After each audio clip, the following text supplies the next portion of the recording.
What is up, everybody? Welcome back to the podcast.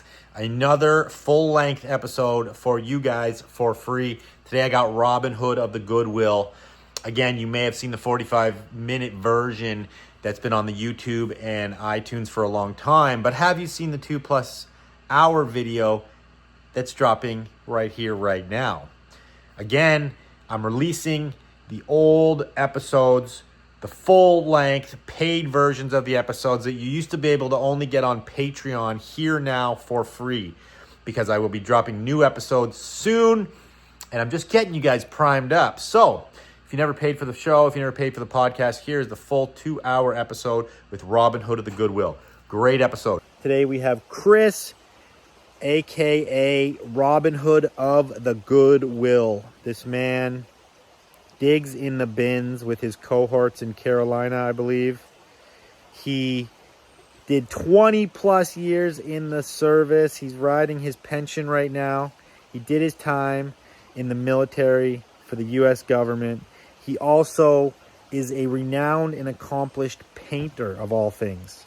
So after all that stuff, he's out there grinding it, digging in the bins. But he has a lot to offer. He's very relatable as a human. I think everyone can relate to this man on some level. He's out there grinding, and he's not only grinding vintage, he's grinding other things he can flip. And, he's done his time. He has his freedom. Now he gets to just cruise and do what he wants. He picks garbage day in his neighborhood and finds crazy stuff. We get into all that. I appreciate you guys so much for subbing to the Patreon. This is the full 2-hour, no ads episode. Enjoy.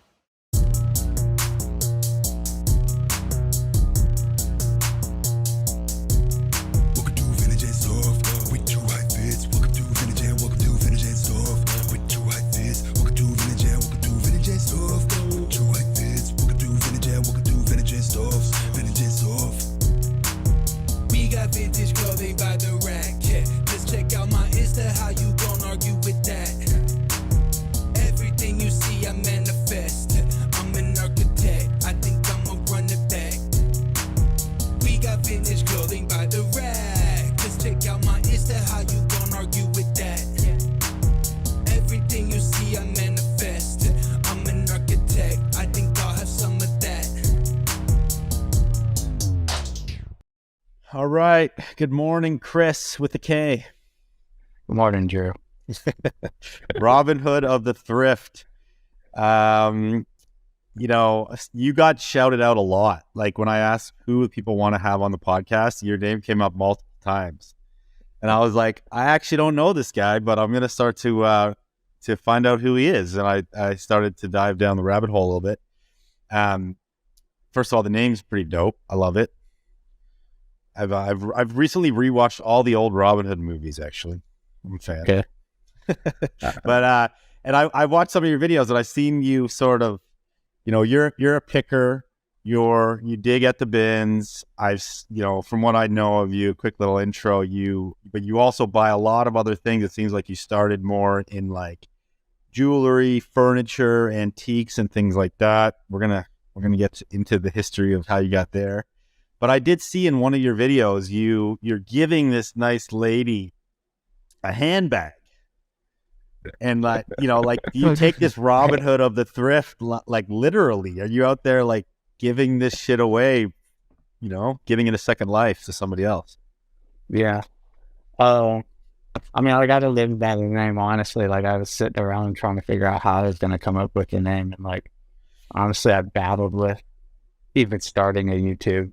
But yeah, I give a lot because I'm getting things at pennies on the dollar, honestly. So and I find things on the side of the road or find things here and there. If it's something that's going to make somebody happy or make their day, that's what's meaningful to me. Honestly, it's not about the money. None of this is about the money.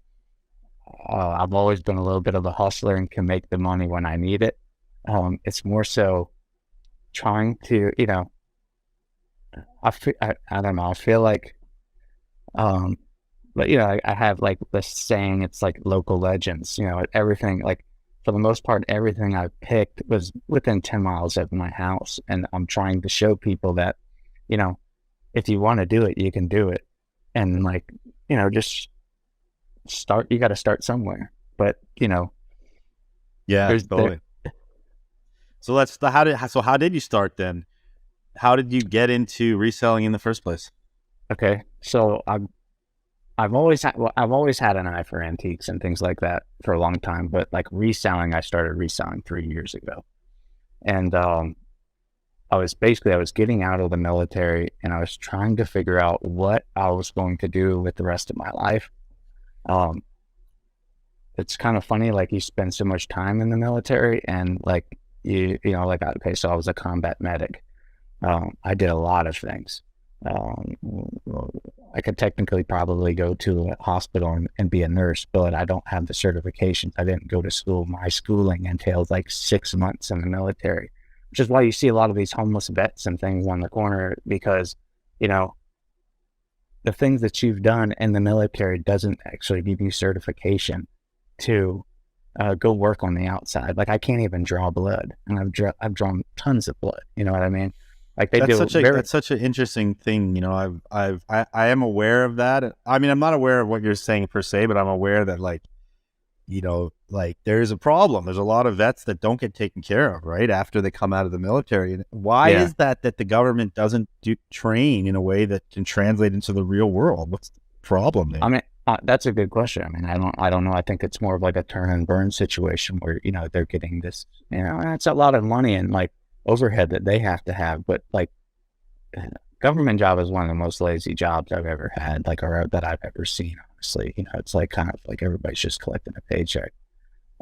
Except for the people that are out there actually putting in the work and like going off and fighting battles and wars and things like that. But like, so as far as like the administrative side of things, it's a mess. It really is a mess. So yeah, I mean, I was getting out and I was trying to figure out what I was going to do. I've done a lot of things in my life, but I wanted to, okay, I'm going to have a pension. I can afford to do whatever kind of I want to do. But, I started reselling to make money for passion projects and things that, I was interested in, or, like I think I first started reselling to learn how to stock option trade, like to trade stocks.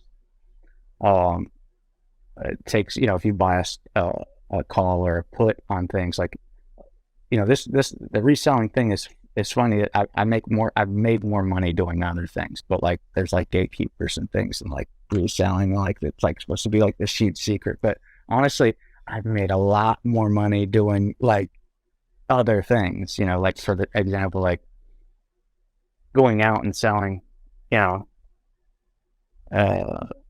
like for instance, I just sold a wheelchair for $1,200. I go sell a wheelchair for $1,200. I put $1,200 into my bank to learn how to stock option trade. It takes money, and it's like,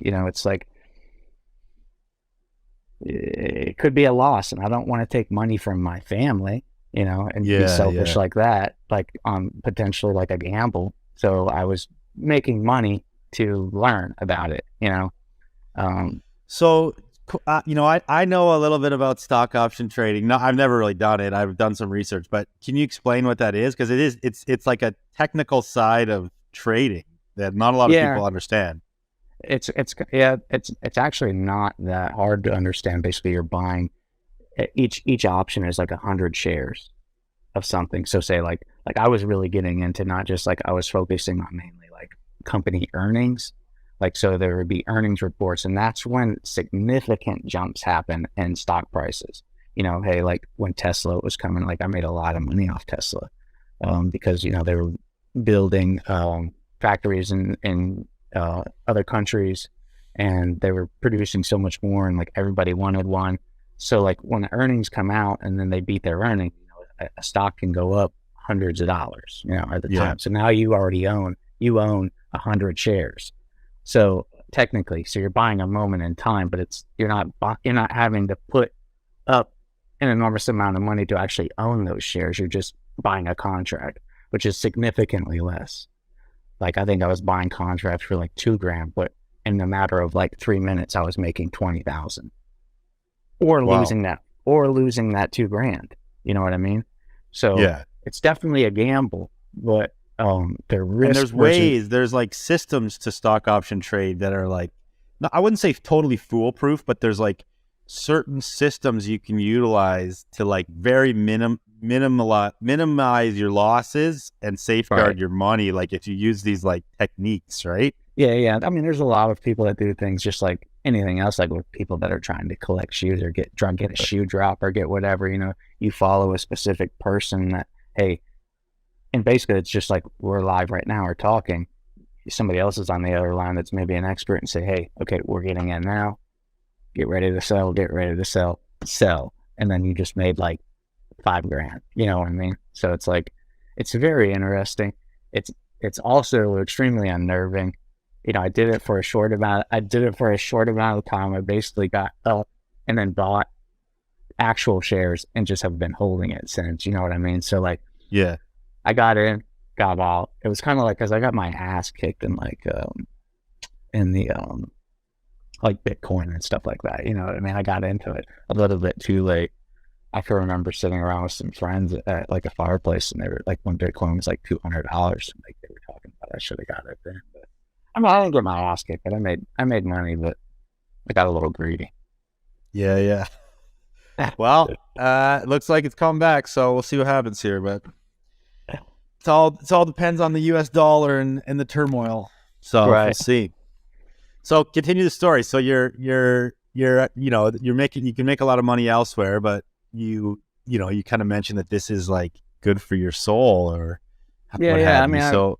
I mean, I was just reselling basically to do things like for instance, like I was really heavily into oil painting and arts, and a little tube of oil paint costs you like $30. It's extremely expensive. Then you got to go buy the canvas, you got to stretch it, you got to frame it, you got to do all this stuff. And like I said, like art's kind of funny. It's kind of like real estate or like selling something. Like maybe you had like $1,000 t-shirt. Not everybody wants it. Like you got to find the right person. You got to find the right person for your art. So it was also like a risk to me to do something like that. So I'd go out and find traders, sell them, so that way I could go buy the goods that I needed to eliminate the risk in things. As far as painting. But honestly, I did really well with art. I would do things like I met a lot of artists. I would like sell things like to support other friends. Like I bought a lot of art. Go sell like that's because art's not cheap, especially if you're getting quality stuff. That you're banking on maybe an investment, but I don't know. That's kind of how it started for me. And so you look at it like it's you're getting money on top of your normal daily life or income to like fund these different things you're up to. Yeah. Because it's like an extra little side hustle that it becomes like you don't worry about losing that money or spending that money or whatever. Yeah, exactly. Yeah. Interesting. And so that's kind of also how I can, be the Robin Hood of Goodwill. I can afford and I don't think people understand that. I think people think that I'm like a full-time reseller. Like, you know what I mean? And like, whoa, like when Jacob Pep came to visit, like I got, it's kind of like I gave him the Jim Morrison Doors AOP. Like people were like, I cried about it because I learned something from him. And in reality, it was just like $200. It wasn't like, but also like it was more so the time we spent, the things that I've learned about myself. Like I do a lot of self-reflecting. Yeah, I had that, I had that on here as a topic because I'm like, it's interesting. Like it's hard. I don't know how old you are, but you seem like a little bit older than like a lot of these guys you're hanging with at the games, right? Yeah. Yeah. I'm pushing 40. Okay. So there you go. So I'm like, I'm 42. You had like this whole life. You've been in the military. I want to get into that a little more too. And then you have Jacob over, young guy. He's got to be like he's in his mid-20s or something, right? He's like mid-30s. Is he? Okay. Yeah. Looking pretty good. Looking pretty good for himself. Okay, but so regardless of that, I think you give him this shirt, and then you say in the video, and you had a little emotional moment, and then talk about how you learned something about yourself. I wanted to dive into that. Like, what was that lesson? What did that mean to you? Yeah, it's kind of fun. I mean, the whole thing with like like I said, I just started this YouTube, and the amount of outreach and the things that people like, I've got so much love from just like in the DMs and people talking to me, wanting to express things to myself. Like it fuels me every day, like to go out and find something ridiculous so that way I could keep this train moving. And also, it's like, it's kind of funny because it gives a lot of people hope. Like I'm like some like hometown hottie over here, you know what I mean? Like that, you remember like back in the day, like Maxim magazine, I would like open up the magazine to try to find the hometown hottie, like somebody that they didn't know about. Oh shit, like I didn't read her story. Like I'm just a normal dude. Like I'm like, living in Virginia and like sourcing things within 10 miles of my house, and anybody can do it. But, I'm spinning my wheels, man. Like, it's not like this shit doesn't cut. Like, I think people think that it's just dumb luck, but really it's a lot of work. It's a lot of talking, like, and things. So my wife, it's just like, it takes a lot of time from my family.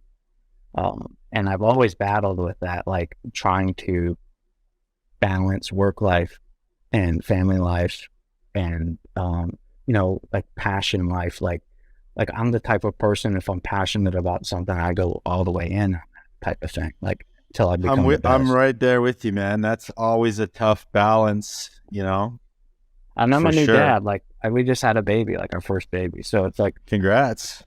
My wife's always on me, like, hey, you're physically here. You're here physically, but you're not here mentally, because there's not a moment in time in my day where I can't be working on something or, trying to source something. So it's like when Jacob came, it's the first time that I met somebody that worked just as hard as me. Like, so I was able to put I took a week off and I just kind of let him ride and like just showed him my life. And, like a week off, what does that mean? Like what would you have been doing that week? I just shut down eBay. I shut down everything. I kind of wanted, like, I wasn't even sure if I was going to film, honestly. Okay. I did film just in case, but I was just going to let him have the reins. Like, here's like a little look into my life. Let me set up a few things that maybe I've been working on. And like, I just want to show you this. Like, and I was appreciative that he would even like come and hang out and whatever. But, I was able to sit back as if I was my wife and he was me and see exactly what she was talking about. Like, I think the first day he came, we went to the bins and he had a video to do and he had a video to edit, So he went right from the bins and was just crossing energy drinks and was up till midnight in the back room all by himself and just going to work. Like, I just met the guy like a few weeks, I was like, we didn't even really get a chance to chat or talk, but like, so I was like, damn, this is exactly what my wife's talking about. And so like, it made me cry. Like, it really hurt me. Like I felt extremely selfish. I felt a lot of things. It makes me tear up just thinking about it now, because like I've taken a lot away from, it takes a lot away from your family and the things that actually matter to do stuff like this. Like, for what? For like a couple likes on YouTube or a couple likes on whatever. Like, what really matters in life is, these connections and your family and the people. Totally.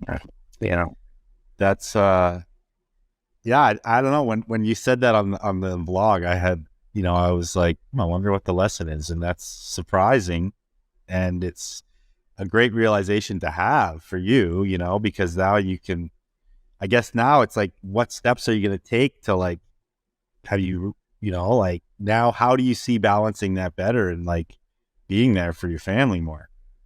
I'm just definitely more self-aware. Like now, like exactly the feeling that she was feeling, and like I can see things like in her perspective, so I do balance more. Like I won't spend all day out so much. Like, or I ask her, hey, is there anything that you need help with? Or more so, I was just like crying around like a freaking madman trying to find different, things and everything.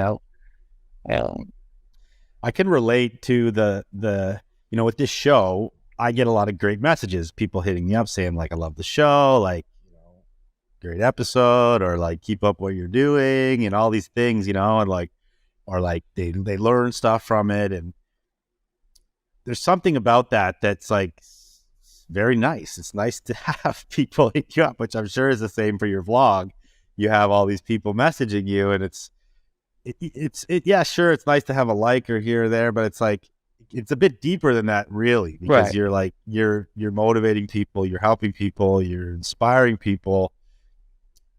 For me, that's what I find is fulfilling about it. You know, it's something on a bigger level.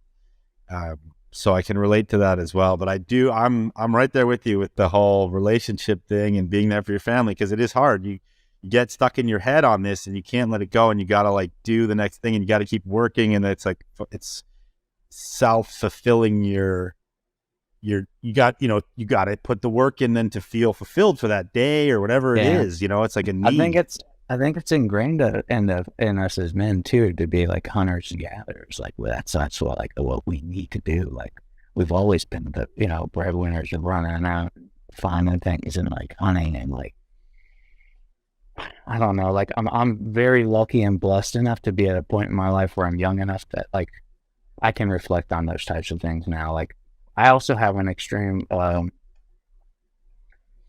empathy towards, like, I mean, I understand, like, a lot of people are doing this for a living. You know what I mean? Like, this is like what they're doing. So like I see that and I understand that. Like, I get also just like, as far as like locally, with like a little bit of hate for showing the things that I show, or For like sure. you know, gatekeepers or people that like, especially with filming at the Goodwill, like that's their only place to source. Like, so I understand that, and that's also why I battled the fact of whether even starting this thing up. But honestly, in the big picture of things, I think it's way more helpful than it is harmful.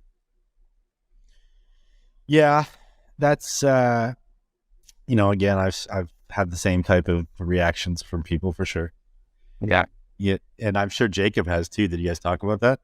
He's been doing it like on a big level. yeah. I think like, so I hadn't even really. I mean, I told him too. Like, I hadn't really known him. Like, I don't know a lot. Like, I don't know a lot of YouTubers, to be honest. Like, I didn't even know like I'm not. I mean, that's why when I was texting you last night and stuff, I didn't want to like seem like rude or whatever or anything. Like, I had to do my homework on you. I watched like probably I watched a lot of your podcasts over the last 3 days, like with your dad, and like the guys that I binge with, they knew about you. The guys that I binge with, they knew about Jacob and stuff. But like, to be honest, there's like other YouTubers that I watch that are totally like, I think, like unknown, that inspire me. But like, I don't know. Yeah, I mean, to be honest, like I don't. That's fair. I don't really watch. I know Jacob. I know Paul Cantu, of course, and Yeah, I used to like back in the snapback days. There was a few kids that aren't even around anymore that I would watch, but I watch like cooking YouTubes and like different shit. yeah, I'm not really watching like thrift YouTubes. Quickly to touch on this whole thing, this whole topic again, about like being present with the families. So I think this is a great topic, first of all, because I think this is probably like something that so many people in this community deal with, right? Because there's yeah, always, like you said, there's always something you can be doing that is on a work level. And that's probably in any industry. People just work too much and they don't take the time to like um reflect on it, like you're saying. I recently read Power of Now, Eckhart Tolle. I don't know if you've read this book. nah. But I think we was talking about books and stuff that you were reading with that young lady. Yeah, Um, this one is interesting because it talks about like the timeline of our lives and how we get stuck in worrying about time, which time from that perspective is a made up human made concept. As right. animals, we're just in the now. Animals don't know time. They're like in the moment of now, and we're always worried about the future. So like being addicted to the work and things, and also like humans or people in general, they tend to think, and I've been caught in this so many times where I'll be happy when, or I'll slow down work when I get to this point, right? Yeah, And I'll spend the time with my family when I get to that point, or I'll be happy when I get to this point. And then that point never happens, because when you get to that point, now you have a new point to get to. So really, you're never like just enjoying the now. The theory is you gotta like get off the worrying about what this thing is, time, and like something that's helped me is like looking at it from a perspective that right now, like, sure, there's things in my life that I can worry about. Mortgages, this, that, staff doing this, someone quit, someone's getting fired, whatever, all these things that happen in life. But like right now in the moment, I'm just here with you. Nothing's wrong. There's like, I can be here. That stuff is in the future or in the past, and I can just be here now, and there's nothing wrong right now. I think that's one thing too that like really inspired me to want to do the YouTube too. Like I'm just showing that more so now too. Is like people like live in the moment. Like, cause I remember when I first started going to the dens, there's a lot of other things that were going on with me, but like it's kind of antisocial. It's kind of like the most. It felt like high school all over again. Like very cliquey. People hiding in the corners with towels over their carts, like not wanting to show anything, spending 8 hours of their day, like basically sitting on a stool waiting for new rotations to come out and not talking to anyone. Yeah, like no fun at all. Like, what is going on here? You know, it's like, so I kind of wanted to I wanted to give a different perspective as to like, hey, there's more to life and sourcing than just like sitting in this place. There's actually really great things somewhere else. And like by talking to other people and like showing some love, like this world is like endless. Like, you know, like I've gotten so much from just, you know, I don't know, even our Ben's culture, like at where we're at now, it's like, it's totally green. Like everybody's so happy for each other, but I've been into some Ben's, man, and it is just like the most depressing place I've ever been in my life. And I hope that I find something just ridiculous so that way I can bring these guys together and like show, like get a little camaraderie going to like, hey, I'll give you all this freaking, you know, like when I went to Ohio, I went to Cincinnati, I went to visit my family and I found a Beastie Boys. And they were like geeking out open. I was like, okay, all the boys, let's go. Like round these guys up. I grabbed a little basketball and made a little hoop in the corner. Said if anybody makes this, they get the t-shirt. And like, no way. Yeah, it was cool, man, because it was like, in reality, it's a $200 t-shirt, man. I'll go down the road and find a freaking air fryer that I could sell for $250, you know, or like a freaking duck decoy that I'll sell for $1,200. Like, I'm very confident in my ability to make money, like in just weird ways. That's awesome. So like, I'm just like I more so just want to bring people together, and like, I feel like nowadays and with social media, we've grown a little bit further away from each other, like, you know, with texting and not so much like everybody, like, I don't think people even use their voice box that much anymore, really. You know, it's like mainly like text or, you know, and it's a downward spiral from there, man. It's not in human nature to not communicate and talk to people. Like, yeah, that's what makes us humans. That's what separates us from the rest of the animal world, is that we have that ability to like just sit there and talk shit. You know what I mean? Right. So it is part of it. I noticed that too in my life. Like I work a ton and then I spend a lot of time with my family, but then like I'll go and just hang out with the neighbors and we'll just sit there, like talk shit in the backyard. I'm like, I needed this so much. Right. You know what I mean? Yeah. I do that a lot. Yeah. So I think you're totally right. I want to jump into you know, more deeper into the YouTube stuff here. So I'm watching the YouTube and I'm like, what the fuck is this guy filming with? How is he filming? It looks like he's got like a camera attached to his hip. Is this an iPhone? What's going on here? So explain like how you actually, the act of doing your vlogs, because something about your vlogs that I've noticed is very organic. It's not scripted. You're not talking to the camera ever. You're literally like out there showing your interactions with people and what's happening. You know, there's editing, but it's not like crazy editing. You'll throw in some clips of some old videos or something, which is, I love that shit. But it's very, the way it's very organic, because you're actually like showing more so unedited clips of your interactions with people. And yeah, like how the fuck are you filming? And do you ever get like, do people know that you're filming all the time, or what's the deal? I'm shooting everything on my Obama phone. Basically from the hip, like I got a little holster, so it's like a 6-shooter, but I got a little Obama phone that I shoot off of. Obama phone? What is that? You know, when Obama wanted to give everybody free cell phones, you know, so you could Okay. go get that. With a little like a little cell phone I got on the corner of the road, like for free, and then like it's kind of small, so you can film discreetly. But Okay. no, I shoot a lot of things off maybe my iPhone, and I have a GoPro, and like actually like I had this, yeah, I had my GoPro. I would wear a backpack when I go to the events. I would wear a backpack and then just like attach it to here.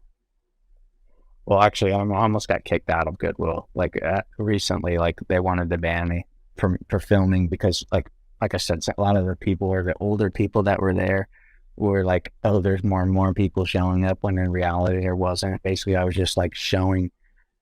I got away from like showing like comps of things and stuff too. Like, but I mean, I would film right here on the chest, and like people would think that like I'm filming all the time, which really I was. It was doing a lot of like going through and like trying to find the sweet spot of something, and then like editing that part, like where something funny would happen. But like they tried to ban me. They tried to kick me out of the Goodwill for doing that, like because they were getting so many phone calls from people saying, "Hey, my child, I think he's filming my child," or I think it just making up like crazy stuff. So what happened? You had to like plead your case, and they let you back, and it was kind of funny because we have a Benz and then we have a retail, and like I basically was like I was getting two different stories, like they could kick me out for it or they couldn't. Like so like the Benz manager was saying like it's not allowed or whatever, like but I know it is because like other big YouTubers are doing it, so how are they able to do it? And then I go talk to another manager. I ended up having to go talk to like the regional manager. And we kind of came up with an agreement that, hey, yeah, like we have gotten a lot of complaints that you're wearing your GoPro out, like, and in the open, like it's just like flagging too much stuff. And like, so we basically said, hey, you can film, but film more point to shoot, like maybe hold it in your hand, try to stay up against the wall, and we're good. Like, so I don't know, it all got worked out. In the end, he said, you know, it's good for our business, you know, it's like, but you got to go talk to somebody else, like not just like Gabby. Yeah, totally. You know, it looks so like a lot of those videos are from here. This is the angle, your backpack strap. Either on the backpack strap. Well, now like I also try to like a lot of the people a lot of people have been hip to the fact that like I'm recording. So like I try to get sneakier so that way I can catch things more candid. Like maybe just like that I'm like holding it, you know what I mean? Like, and talking, you know what I mean? So like I want to catch things like in the act. I want to catch genuine expressions and genuine shock because I think that that's funny and like, I don't know. So like, yeah, sometimes I do like.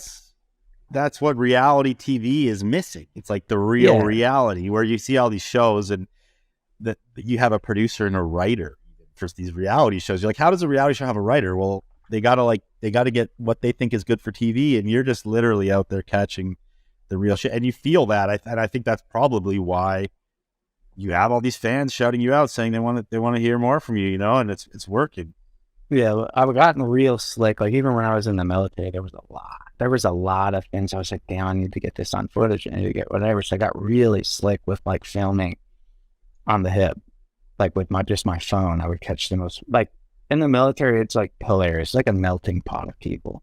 Like, and most of these people are coming from walks, like all different walks of life, but like you get some characters, man, like just like some people that just really make your day. And I would like film little short clips to people, and like I had like a personal account, but it was like mainly like military blooper stuff or whatever, because they would just do you know, especially being with the Marines, they would do just dumb shit like every day, like it was like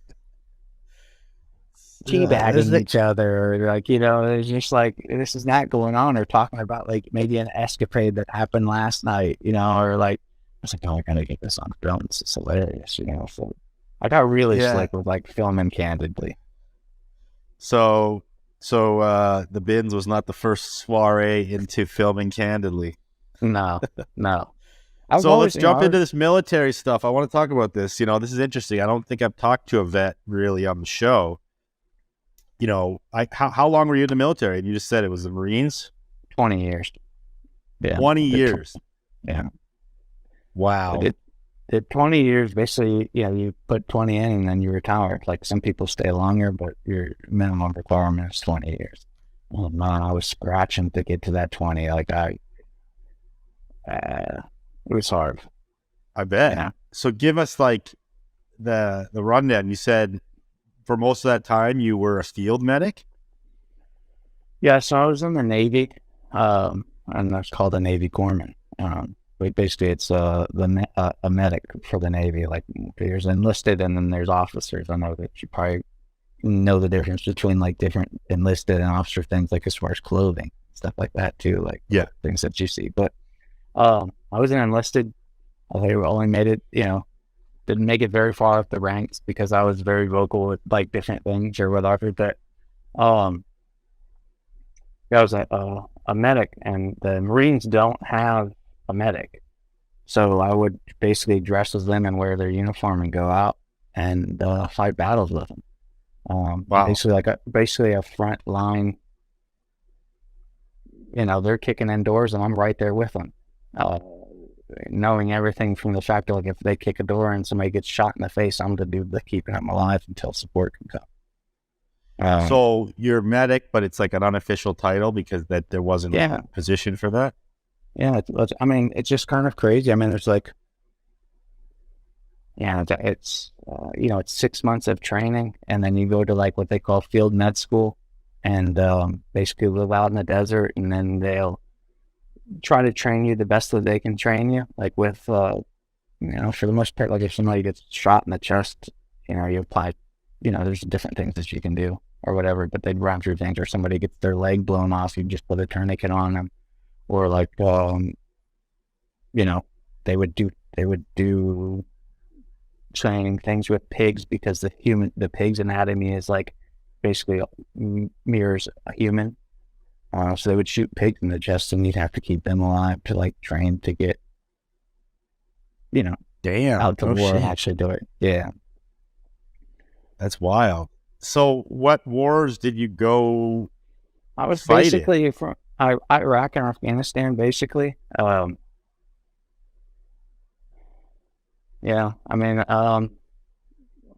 of what my time was in Ramadi, Iraq. So basically when things kicked off, it was in Fallujah. And then basically all the terrorists ran to Ramadi. So they called Ramadi the capital of Al-Qaeda. And it was like a freaking bee's nest of like just insurgents and stuff. And they, just get in there. And I basically was living out of, it was different deployments or whatever. But like my first deployment, we lived in a post office and just fortified that thing and would do patrols like within our area. And then there'd be other little bases and camps throughout like the city. And then other people would hold that little patrol and like keep things down. But that was just like it was extremely interesting. I was a young kid, basically getting out of high school and dealing with the factor of like life and death, which is also why I do a lot of reflecting. I've done a lot of therapy in my life, because of the things I've seen. I've lost a lot of friends that were young. I just have an appreciation for life, and I have an appreciation for people, because honestly, this is like, life is extremely fragile. I know that now, especially like being in the healthcare for 20 years. I could do this podcast and go down the road and it'd be, So I think about that every day, honestly. And it's also kind of why I do what I do. Like I feel very blessed and fortunate to be able to just do what I do every day. I don't know. Yeah. Well, it's a good take to have on life. You mentioned off camera, I think, about, obviously you've lost a lot of friends, you've seen a lot of crazy shit in your time. 20 years in the military will do that, I'm sure. How do you deal with that stuff? Like, was it hard for you coming out after 20 years? And it was extremely hard for me. Honestly, it was extremely hard for me when I was in the military. It was like when I hit my 14-year mark, I was like, not a happy person. I really went into in-depth therapy, like with seeing people weekly, and on different medications and different things. And honestly, that's when I started painting. I learned about art through art therapy. Oh, wow. And so I basically, like, I was so scared of dying that, and being forgotten, because I'd seen so much of that, that I was really trying to make a name for myself. And I think I still struggle with that now. Like, I hate to die and be forgotten. So I try to make an impression on people when I can, and do things to let my name live on, So Were you married? Like, how long of that time were you married?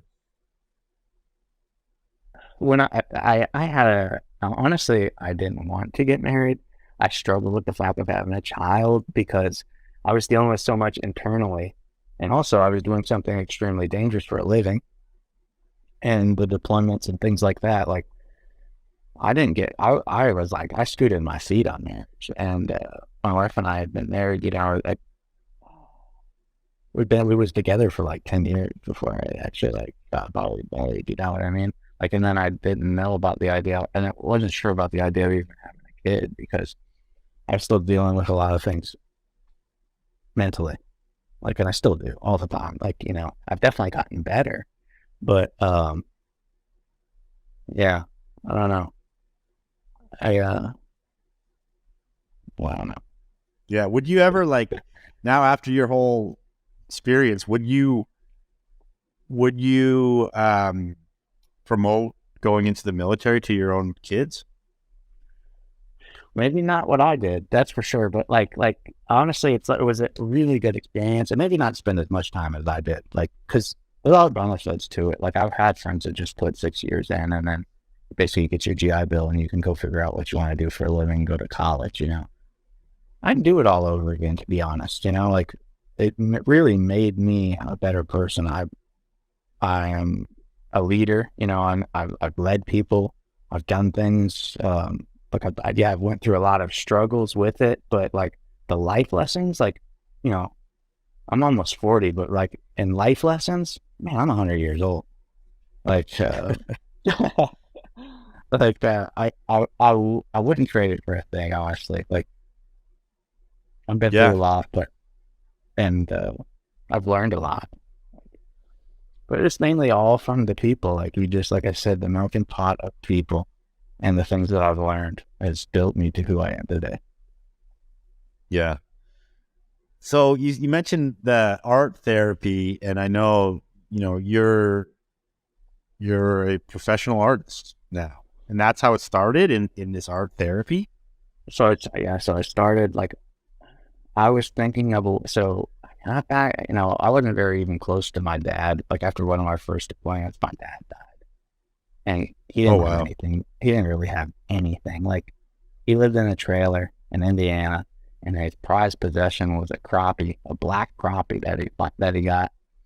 And it probably was the Indiana state record crappie, but he didn't even have enough money to go get a license, to go get the damn thing registered and looked at. But he ended up getting it mounted, and that was his prized possession. Like, if anybody would ever come into the house, look at my crappie here, or whatever, that's his story. That was like his thing. That's a fish? It's a fish. Yeah. Okay. So you got a fish, it's kind of like when you go into somebody's house and they got a deer head there, or something like that. He had the state record.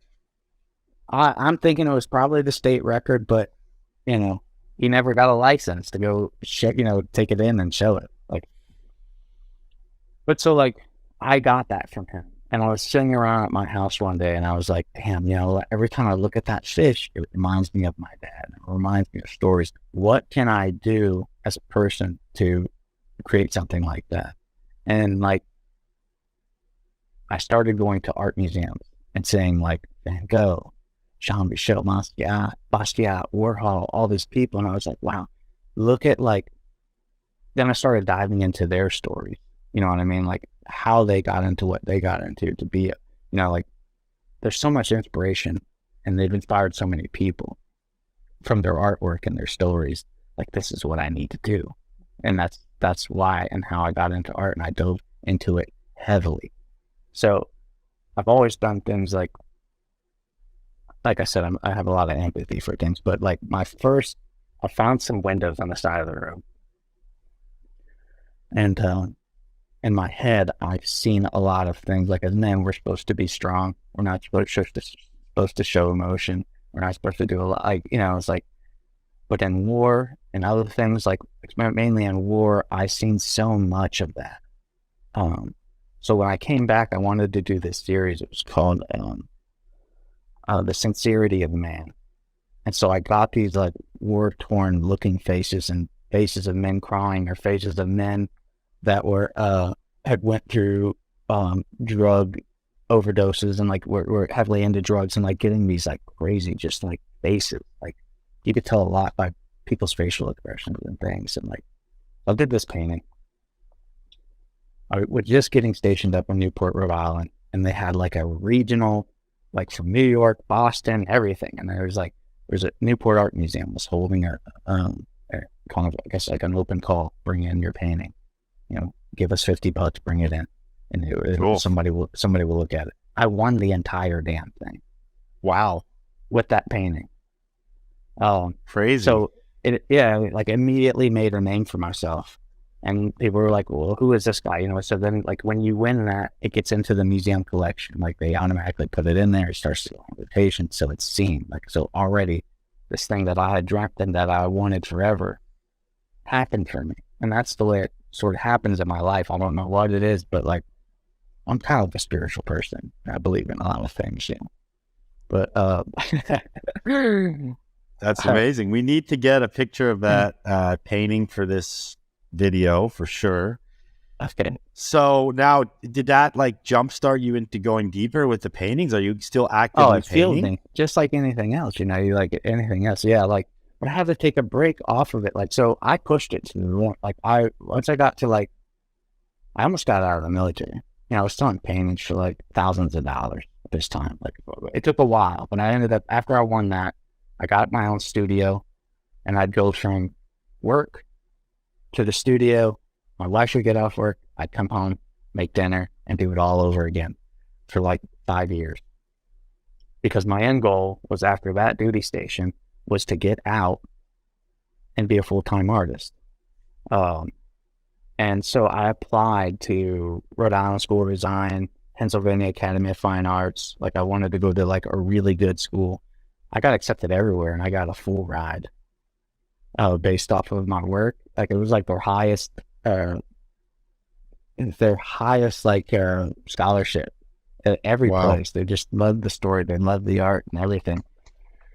And my wife just did not want to move to Philly and like live downtown. We're like kind of like not that type of people. So I decided to like step back and take a break from that, and then just finish my military career and paint it on it. I would paint things for people, like, and do commission stuff like that. Like, I had a little, I've always had mentors, like, with different things, like, whether if I get, for instance, the options trading thing, I always had a mentor. Like, art, have a mentor. Like, clothing, like any type of project, I try to find the best people that I can to like feed energy off of, like, to keep me going in those things. But basically, the guy there's a guy named Ron Ehrlich. He said, basically, he's like, dude, you have something that's unteachable. Like, your work is like something that's extremely pure, and like, they can't teach that. You're going to go to school, and they're going to try to break down the basics of color and all this other stuff, and you're going to hate it. Like, you don't need it. And so I kind of just blew off all the other stuff and stuck with the military thing. And I said, once I get out, then I can do whatever the hell I want. Yeah. And that's kind of where I'm at now. Like, I took a break from art. Who's your It was a mentor little too deep. in the reselling? Reselling, I won't say that I have one. I have people that, like,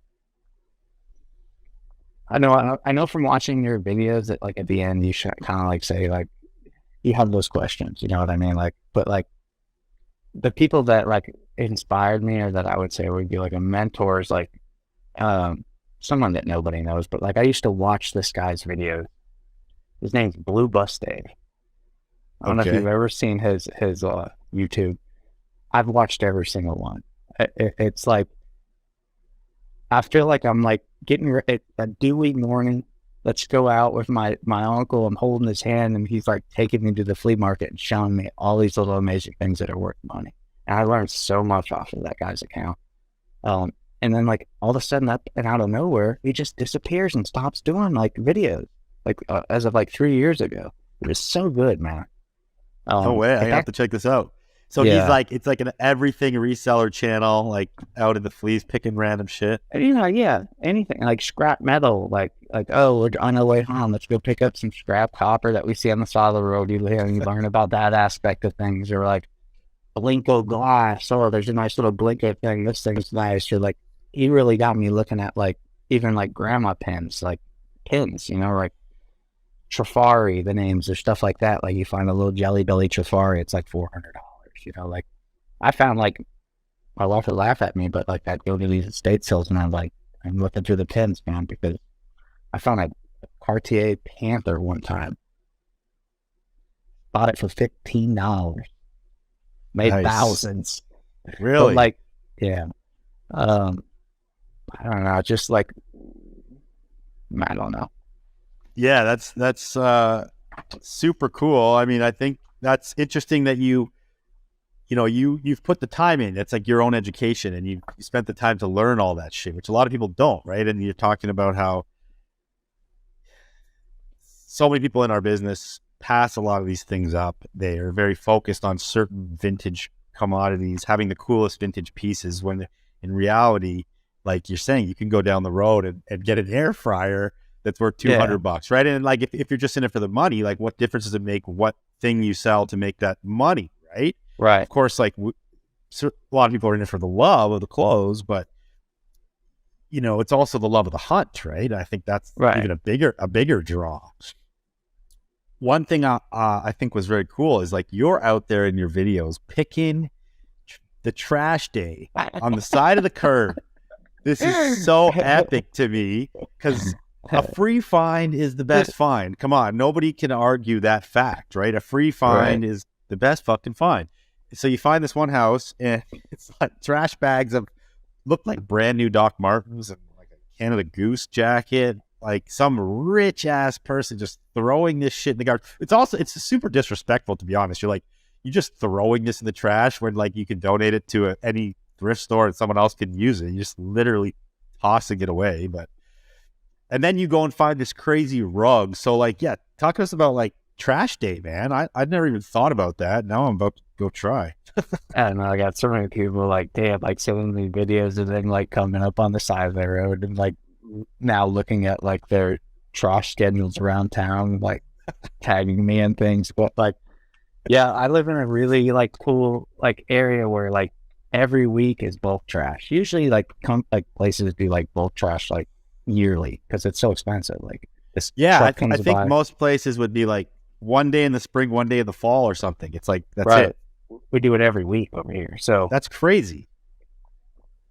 like the come ups are crazy, like because people would just put anything on the side of the road, or like, you know, like I think a big thing now is like flipping houses. So people will buy a house and just like totally throw all over.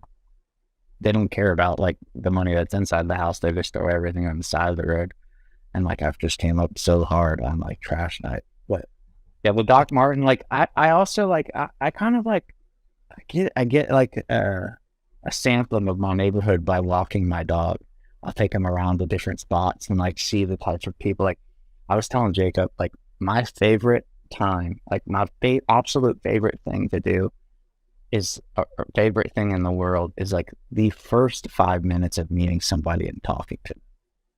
I've been around so many different people that I can gauge like the type of person that they are, but also kind of like, you know, like people usually ask like, hey, you know, what do you do for a living? You know, like, or like, okay, that's not very interesting, but like, so do you have any hobbies? And it's like, yeah, you know, I've been riding Harley since the 60s. I was like, oh, really? You've been riding Harley since the 60s? Did you ever keep any of those t-shirts? You know, it's like, I got some of that stuff upstairs. You know, it's like the art of communication and just like being able to like walk around and kind of like judge, I guess kind of judge a book by its character, but also be surprised by it. Somebody, you know?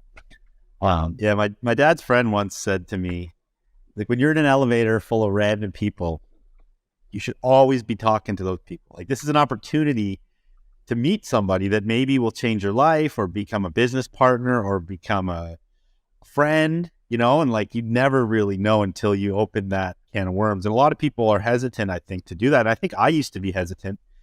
It's just like a fear or being shy or whatever it is to do that. But it's so valuable to open those lines of communication and just see where it's going to go. You never know. Just start the conversation, you know? That's honestly how every come up happens. Like, my wife, you know, like I said, another thing my wife always gets on me about is like, she's like, okay, we're going to go down to the beach and like walk the boardwalk with the child. And like, this is our time. And then like, I see some dude like over in the corner, like taking pictures or something. And I'm like talking to him about his camera and like, that leads to like, oh yeah, I got a trunk full of Levi's at home. Like, and then it's like, oh, well, I'm being arrested looking at those. Like, I have to always talk to everybody, you know?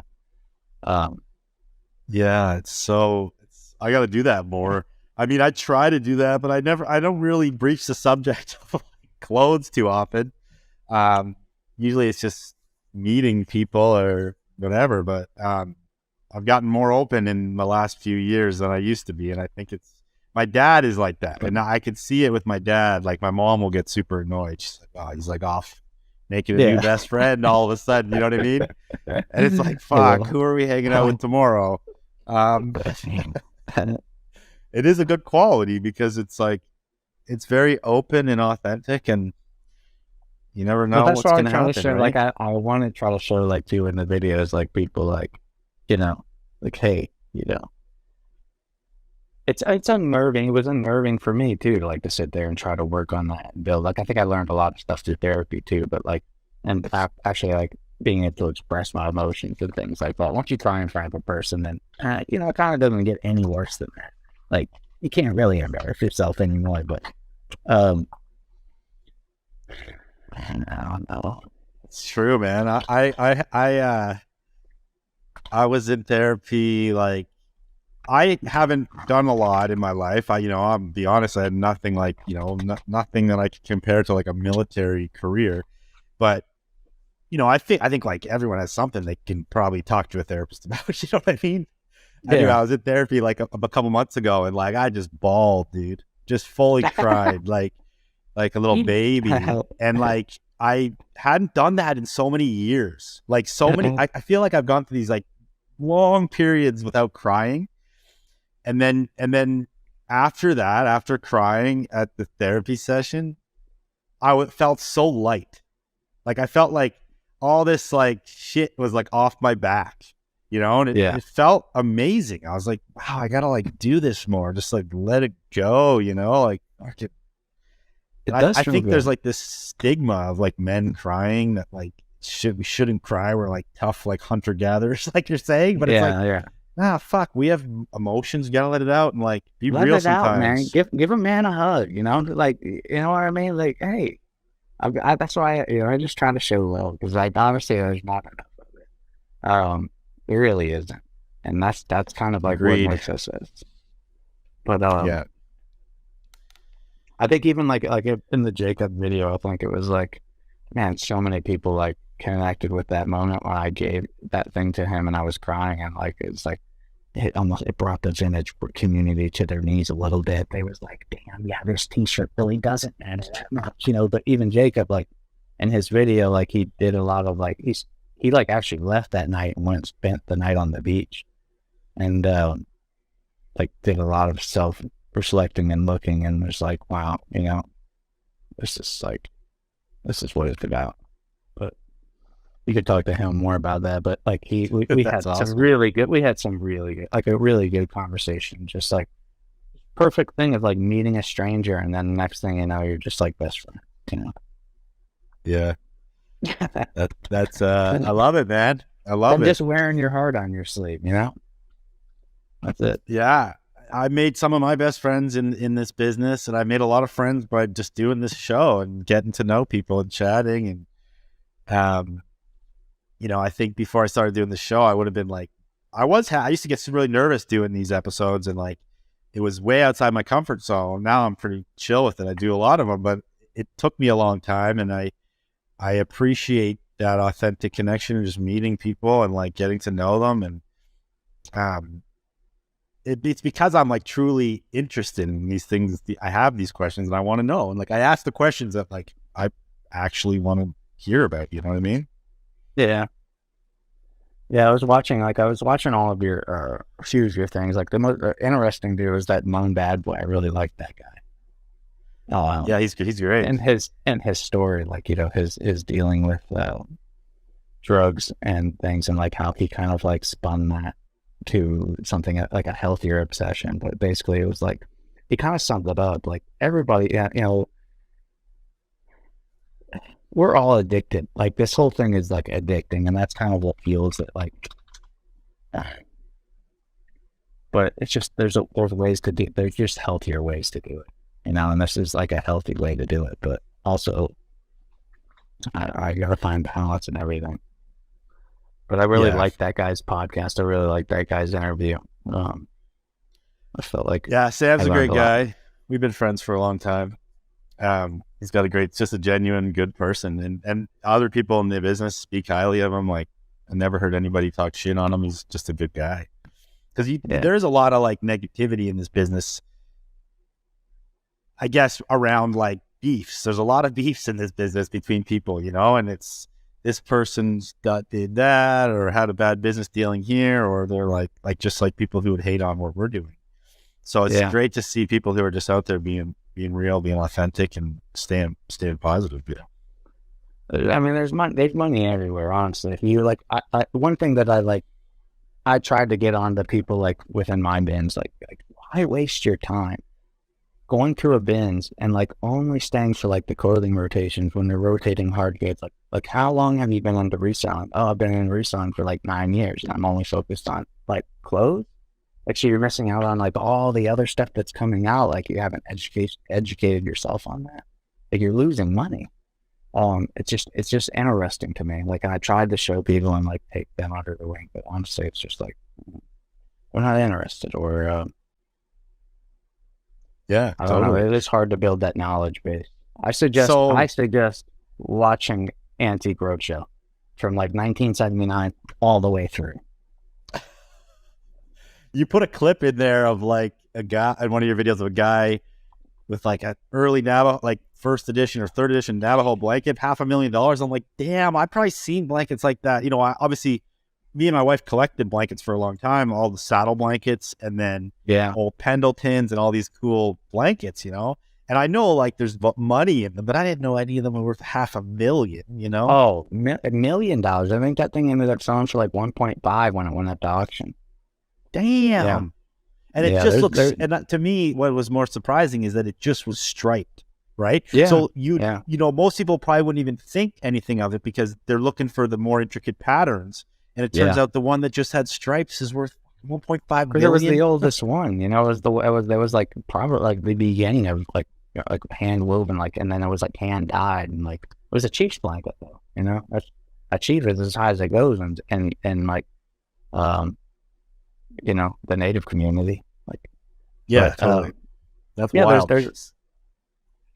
I want to get in. So talking about this reselling other things, hard goods, you're obviously, like we said in the beginning, you do a lot of furniture, talking jewelry, like anything you think can make a buck. Picking the garbages, found this funky blanket. Sorry, back to that blanket. Have you sold that rug yet? I have not sold that rug yet. Actually, there's a lot of things laying around here that I have not got to, like, because like the Bible too, the Pilgrim Bible. I got that damn Pilgrim Bible still. Like, supposedly came over on the Mayflower. Like, so what are you gonna do what are you gonna do with the Bible? Are you gonna take it up to and bring it to like an auction house or like a better I kind of feel like that Bible's giving me my superpowers. I feel like I'm gonna keep it. I don't know. You gotta put it like above the mantle on like a perfect little stand with a little light on it. Yeah, no, the guy, like, I got a lot of things. Like usually I like, that's the good thing about this YouTube too, is it kind of pushes me to maybe get the end result and like maybe to see exactly what these things are, because sometimes like I tend to just keep stuff like that. And like, okay, let me take it to like my closest expert and then get their opinion on it. And then I just stitch around the house. But like I'm now with the YouTube, like I kind of have a storyline. Okay, now like I said, like to be continued. Like, so I will eventually reach out to the Swan galleries and then take a picture of the Bible and like get their opinion on it. And whatever, you know, because the one guy, he said like maybe 10 grand could be $1 million. I said, oh, well, yeah. Yeah, it's wild. I love that. I loved that bookstore. That bookstore gave me vibes of like, is it the Never Ending Story? When the kid's in the bookstore and he like goes up to the attic with the book and then the adventure starts. I was like, this is so perfect. There's just stacks of books everywhere. This guy's like sitting in this little aisle. You can barely probably walk down to see the guy.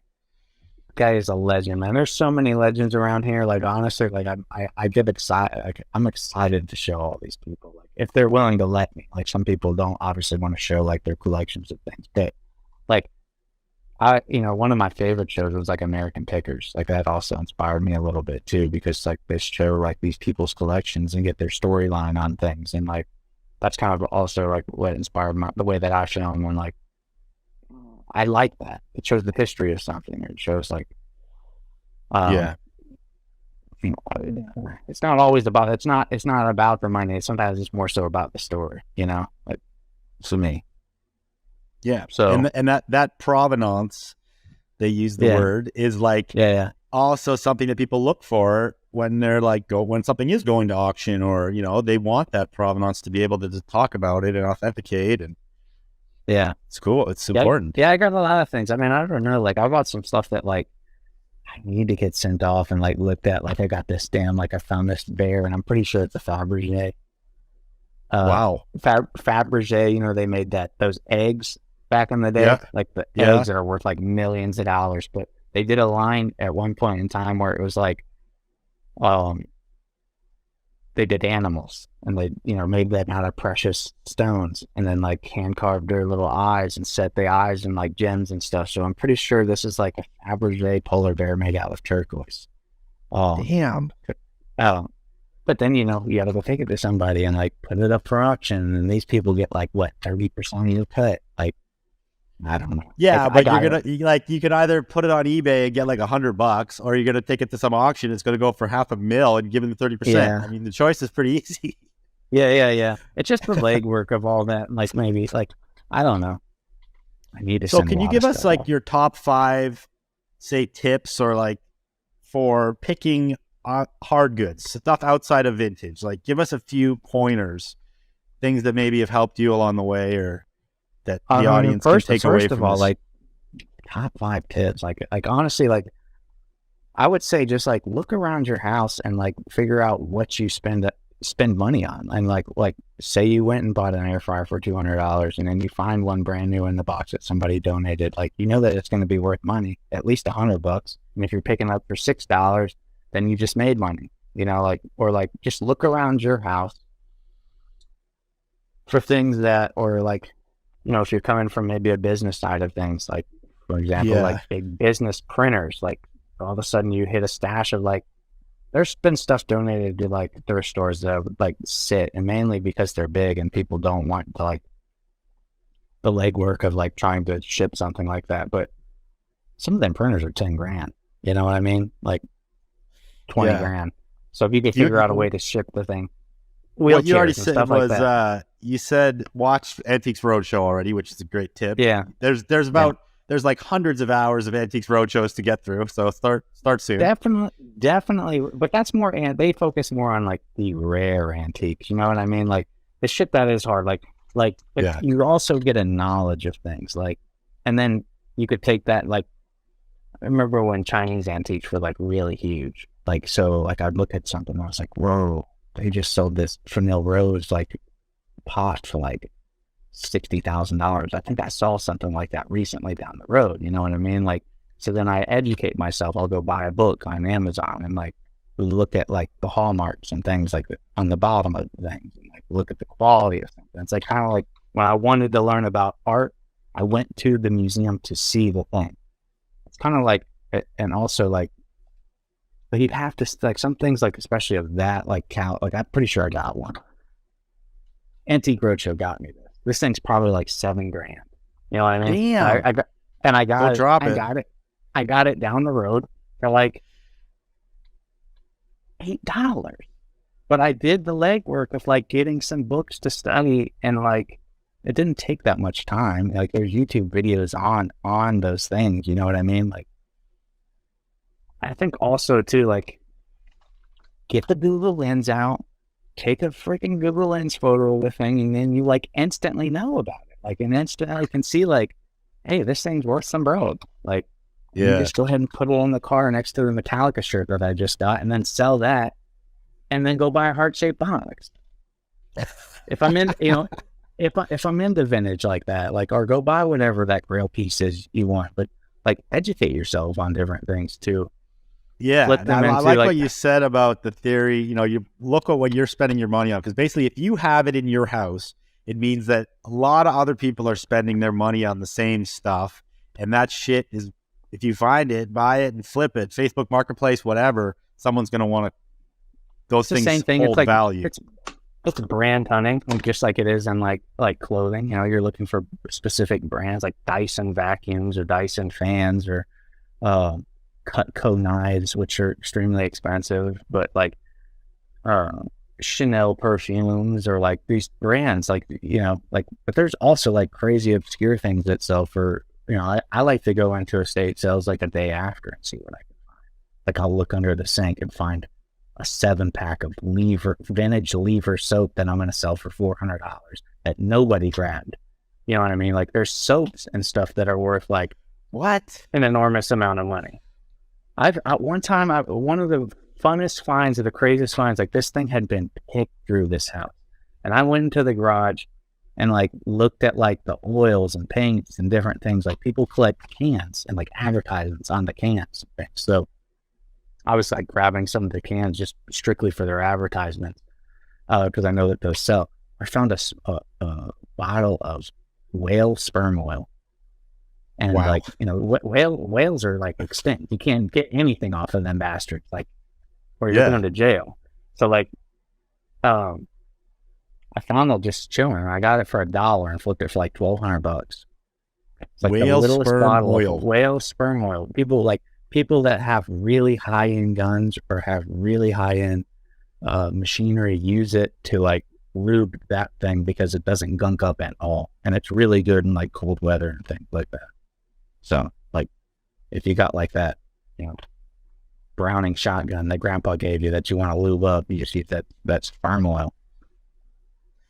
That's wild. So yeah, you really got to look deep. I started on this journey recently, and it kind of started with Facebook Marketplace, but now I'm going to yard sales and I'm looking at like things that, again, people pass up, things that have value beyond, because I used to just go to a yard sale and only want like vintage or only want something like super old or only want like what I knew about. But now I'm like expanding, and I think it's fun. It's fun to like learn something new. And that's another thing. It's educating yourself.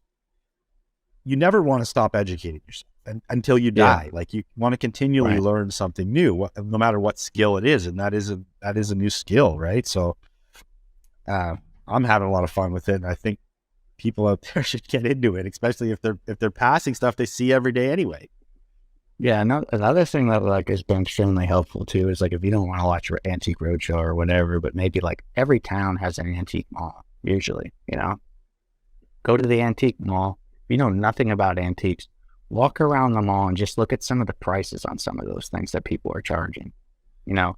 And then you kind of get an idea of like, okay, jewelry and different things like that, like, or like anything really. I mean, it's like, you'll probably be blown away, you know? And those types of things too, like typically if you find something rare, it's gone really quick. Like I mentioned that little bar soap thing, but like people actually have that saved in their eBay thing. Like as soon as it goes up, like that's the only soap they're going to put on their body. It's like gone in like an hour. So people want this soap because they want to There's all it. different types of soap. I mean, there's different types. Look up, go like one thing that I do for fun too, like sometimes I'll just go into eBay itself, type in something like, you know, I mean, some like sodas that have been expired or like that came out a long time ago. You know what I mean? I'm over it. We could just get a sip of this too real quick. Sponsored by Mountain Dew. Mountain Dew, baby. But some sodas, like if you go like say, hey, you know, this place had like a 7-Eleven or something, and there was like this grape soda that came out. Some sodas are worth hundreds of dollars, like just one can. You know what I mean? Like I like to go into eBay and just like explore it a little bit, just like pencils with certain advertisements on it, or pins, or you know, candlesticks. Let me see what kind of candlesticks or what, you know. You can educate yourself pretty easily, you know, based off of sold comps. Talk about Lego for a minute. I saw you had on one of your older posts on Instagram some of the original Space collection, which I can remember playing with when I was a kid. And you know, my kids now are into Lego big time. I'm sure yours will be too when they get a little bit older. It's kind of one of those things that's like never died away. Lego's bigger now than it ever was. Modern Lego's worth money if you collect certain sets that go out of production. Obviously, vintage Lego's worth money. You know, talk about Lego and like what kind of luck you've had with it. I mean, you hit the nail on the head, honestly. It seems like you know a lot about it too, but it's like basically like just certain sets, like mainly like if I go to a sale or whatever, I mean, for the most part, the money's in like the minifigures, like those little minifigures that are part of a set that some of them just extremely rare. And usually it's like the Star Wars sets or something like that, like Star Wars or Disney or something that was like came out very limited. But the Star Wars has some heavy hitters. But like toys in general, man, I made some licks off of some toys. Like yesterday, actually, I did a you got deal, He-Man up on the shelf behind you. Like, I got the He-Man, man. I got I got some stuff, boys. I got video games. I got He-Man. Like some of these toys, people just don't realize. Like they just think, oh, like. And so I started like in some of the videos before I'd posted like, oh, this toy is like worth like. If for instance, I mean, like you got like you know, like for He-Man, you got like a steer glove, the original steer glove. Remember this figure? Yeah. He came in later in the line. Like most of the toys in general, like most of the toys that are worth a lot of money are the ones that came in later in the line. People just were kind of disinterested. Didn't actually buy it because it was like, yeah, He-Man's kind of blown out, whatever. But that little figure right there is $400. Yeah. You know, G.I. Joes or specific G.I. Joes. Yesterday I had, so I don't know if you watched Jacob's video, but actually, so I got into a conversation with my exterminator. There's a guy that sprays for the house like quarterly and just like make sure the bugs stay out of the house or whatever. But like, so he came inside and saw some of my toys. And so we got to just chat about toys and music and different things like that. And here he was into like punk music and a lot of different things like back in the day. And I went to a lot of concerts and outgrown his shirts. And I'd been trying to get this guy's collection for a while. Like we've been texting back and forth. And we were going to do some trades, like, because he's really into toys. He's into G.I. Joes and Myconauts and stuff. And I got that kind of stuff. But so mainly I keep that kind of stuff. Like I keep a lot of these things around because I tend to find people more willing to trade things, like as opposed to money. Like they got something I want, I got something they want, let's trade it. But I found that Jacob, in the last few years, that's become more of a thing in the business. So many people just want to trade. Someone came to my store the other day and they're like, I got a bag to trade. It's just, and I'm not like 10 years ago, I would never have thought that. Everybody just wanted money. But anyway, continue on. But yeah, like, so Jacob came in town and I thrown him that deal, but it would have been like my first actual like shirt haul, like a good haul. And like, I was like, yeah, but I let him have that deal. But yesterday the guy came over because there were some shirts that he liked, but he kept aside. And like, there was like a Voodoo Glow Skulls, a Burn. He had, what else did he have? Gorilla Biscuits, like the long sleeves. I really like the long sleeves shirts. he had some good shit, and like we were kind of like back and forth. Like I have a Megatron, G1 like Transformer Megatron, which that's for like $400-500. It's like the pistol version. He wanted that, and I was like, well, I'll trade you the Megatron for those tees. He ended up backing out of that, and then I ended up getting like some Sick of It All tees. I don't know, it's just interesting. Like, you just never know what somebody's. I mean, here of all people, my freaking bug exterminator. You know, most people would just like overlook this guy. I feel like a lot of people sum a person, or they gauge the amount of respect they gotta give you off of like what job you do. Like, oh, what do you do? Like, oh, okay, like I'm not gonna bother talking to this guy. Like, but I've been blown away by some of those people. Handyman, you know. These guys went to every freaking concert back in like the 80s and 90s, and we get to chit chat. And they got stuff, man. Like I'd never count anybody out. Like I talk to everybody. Yeah, totally. I went to a yard sale on the weekend, and they had, first I see like this motorcycle jacket set with pants, like a cafe racer pant set. And I'm like, oh, it's cool. It's like $25. I'm like, I'll buy that, regardless of whatever. And then I see like a stack of skate videos, and there's like some skateboard wheels. I'm like, oh shit, this guy's like a skater. And he had the suit. The leather suit was like for downhill skateboarding, like longboarding, right? Yeah. But all the skate videos were like from the 90s, early 2000s. Then I'm like, hey, like, what's up? Like, you're a skater. Like, you got any skate tees, you know? Because obviously he would. And then he was like, he did, but he's like, oh, they're all like fucked. They all turned into work shirts, because obviously this guy was like in construction or something. And then he's just like, I thrashed them all through work. But like, that was like a perfect example of could have been a hitter. You never know. I mean, I ended up getting some cool stuff anyway from his yard sale, but he did exactly what I would have done. You associate certain things with like, okay, maybe they have this. You know what I mean? Like, okay, oh, you got this item, but like most people would just take what they see there and then leave it at that and not investigate. Like I'd say 90% of the people will do that. They leave a lot on the table by not asking a question or getting to know somebody. Yeah, you got to do. I mean, in this business, I think you really got to do a lot. You got to be a detective. You got to like do some detective work to really get the good shit, man. Like, you got to be a little inquisitive, you know? Yeah, sleuth it out. Yeah. So, what's in the future for you? You know, obviously, these vlogs are popping off.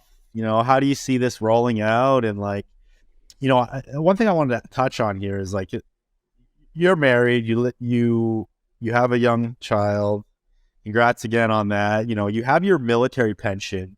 You look like, you know, from what I see, it looks like you live in a nice house. It's in Virginia Beach. Is that where this is? Yeah. You know, beautiful area. Like, you've done well for yourself. What's in the future here? Like, you know, you have some freedom to do kind of what you want, I guess, with your life now. Yeah, I think about that all the time, honestly. It's like, I'm just happy with where I'm at. Like, very content. I'm happy with where I'm at. And it's a good feeling. Like, I'm not by no means like a rich person. Like I said, like, I don't like, but like, I'm just really happy where I'm at. And like, at this pace, I'm fine. Like, I don't need to go anywhere else from here or there. Whenever it happens or comes around is good. And that's a good place to be. Like, I don't know what's going to happen. Like, down the road, or that I have any endeavors. Like, there's some things that like eventually, like in my videos, I want to show people, and like I just want to encourage people to, like, if they have that inkling of something that maybe they want to do, but like are not willing to take like the first couple of steps, just to show them maybe through me that like anything's possible. Like, so there's some things down the road. Like, I'm gonna start back up with the art and other things, but I'm pretty content with where I'm at, honestly. That's awesome. Some days, you know, wake up in the morning, scratch my ass. Do I want to go out picking or not today? But then, you know, these guys, man, if I don't have a video out in a week, I get like messages like, yo, everything okay? What's going on? Like, we need the inspiration. We need like, hold on, bud. Where's the video drop? And then I'm like, oh shit, I gotta go buy something. But That's awesome. my goal with starting the YouTube in the whole first place was just to get the 100,000 subscriber plaque, hang that thing up at my local Goodwill, and start off on to the next project, whatever that is. Like the next piece, put it on the wall. Yeah, that's it. Like honestly, like that was my thing. Because I don't like when people tell me I can't do something. If somebody tells me I can't do something, then I'll go do it. Yeah, I want to get to the 100,000 subscriber mark too. So if you're watching this on YouTube, you guys better be subscribing right now and tell your friends to subscribe. Seriously. Hey, that's another thing. How are we getting so many views and not enough subscriptions? Like, what's up with that? Yeah, you have a lot of views. I've noticed that your view to subscriber ratio is low. Yeah, and okay, I might get some flack from that, but honestly, I feel like, what's up with that for real? Like, people are watching, and I know they're watching. Like, I've seen people, like, even people out in town, like other vintage people. Like, we've gotten to, like, people are definitely watching, and then they'll bring something up, and then I'll, like, go to, like, hey, let me go message this person. And then I'll try to find them, like, and they're not even following me on, like, Instagram. They're not following me on here, so I can't, like, so how's this person know everything about me and not willing to, like, subscribe or like anything? Yeah, it's so What's weird. up with That's like some weird backdoor gatekeeping type shit where they're like, I don't want no one to know that I'm following this guy. Well, and that's the thing. Like, so the other day, I was even just like, there was somebody that had followed me, and then so I went to the thing, and like all he did was like follow me to get my attention. Because if somebody follows me, I'll follow them back. Like, I have no problem with that. Like, it honestly inspires me to look down my feed to see people are getting things. So he followed me and then unfollowed me. So that way I would go to his page, and here turns out this guy's got like 6,000 followers, and he's following nobody. Vintage guy. So he literally just hit you to get your attention.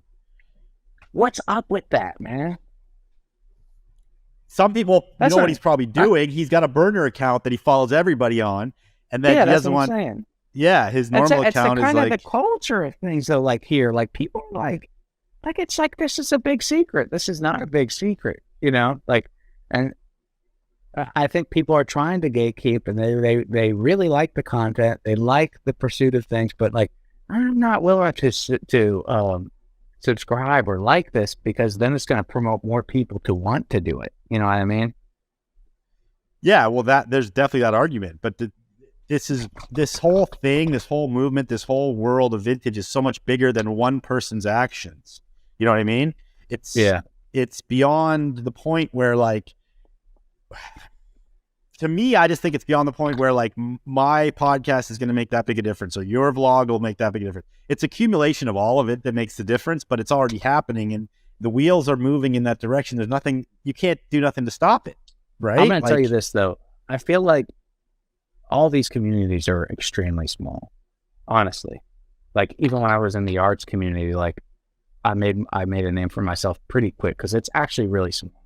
Like, even in the vintage community, it's a small community. Word travels pretty quickly. Hey, did you see this? Like, somebody pulls a freaking Alice in Chains. The next thing you know, you hear about them through this or that. Like, it's a small community. And, you know, like, I hate the word community, and that's what I'm trying to show in my thing, like an actual community of things. Like, the community is people willing to support each other and help each other out.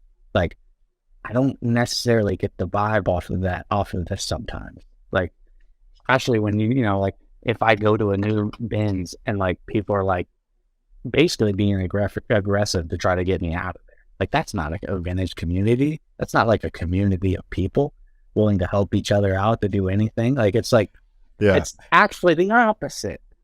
So it's like, you picture, like, everybody coming together for, like, a Sunday afternoon potluck dinner out in the field and, like, you know, talking and feeding each other. Literally, that's the community. But it does seem like that in your bins and your crew we that got you that have going on. Yeah, you guys are tight. You guys are joking. You guys are swapping goods. You guys are helping each other out, doing these, like, wholesale out the trunk things. And honestly, I mean, how fun is that? Like, there's people that have traveled multiple states to come over and hang out with us, to go get some shit through the trunk and hang out. Oh, my bins are not like this. Nobody talks to anybody. It's like, I don't know how many times I've heard that. Like, so I wish I had the freedom to just like travel around and like give away dumb t-shirts and like maybe build and bring a little bit of camaraderie into these Robin places. Hood of the Goodwill. You're gonna go and start creating communities, Goodwills nationwide. No, I mean, it's State just to like, state. nah, I mean, but people really need to loosen up a little bit. And like, you know what I mean? Like, I understand it though. I do understand it because like this is how they eat. I do understand that. But there's a lot of other sourcing opportunities to Goodwill. Like I've spent days at Goodwill and not gotten anything, you know, to be honest. Just like most of the things are actually getting outside of that, you know, getting outside of your comfort zone, talking to random strangers, hitting trash nights, hitting this, hitting that. Like there's other ways. The best come ups seem to be outside lately from other areas. You got your clubhouse. You guys have a clubhouse, and it's the cart roof in the parking lot. Yeah. You need to like spray paint that, like fucking, I don't know, put your gang name on the clubhouse. I'm walking on eggshells over there at that Goodwill. I'm trying to like just like be keep a low right, profile. You know? Yeah, but yeah, I mean, go ahead.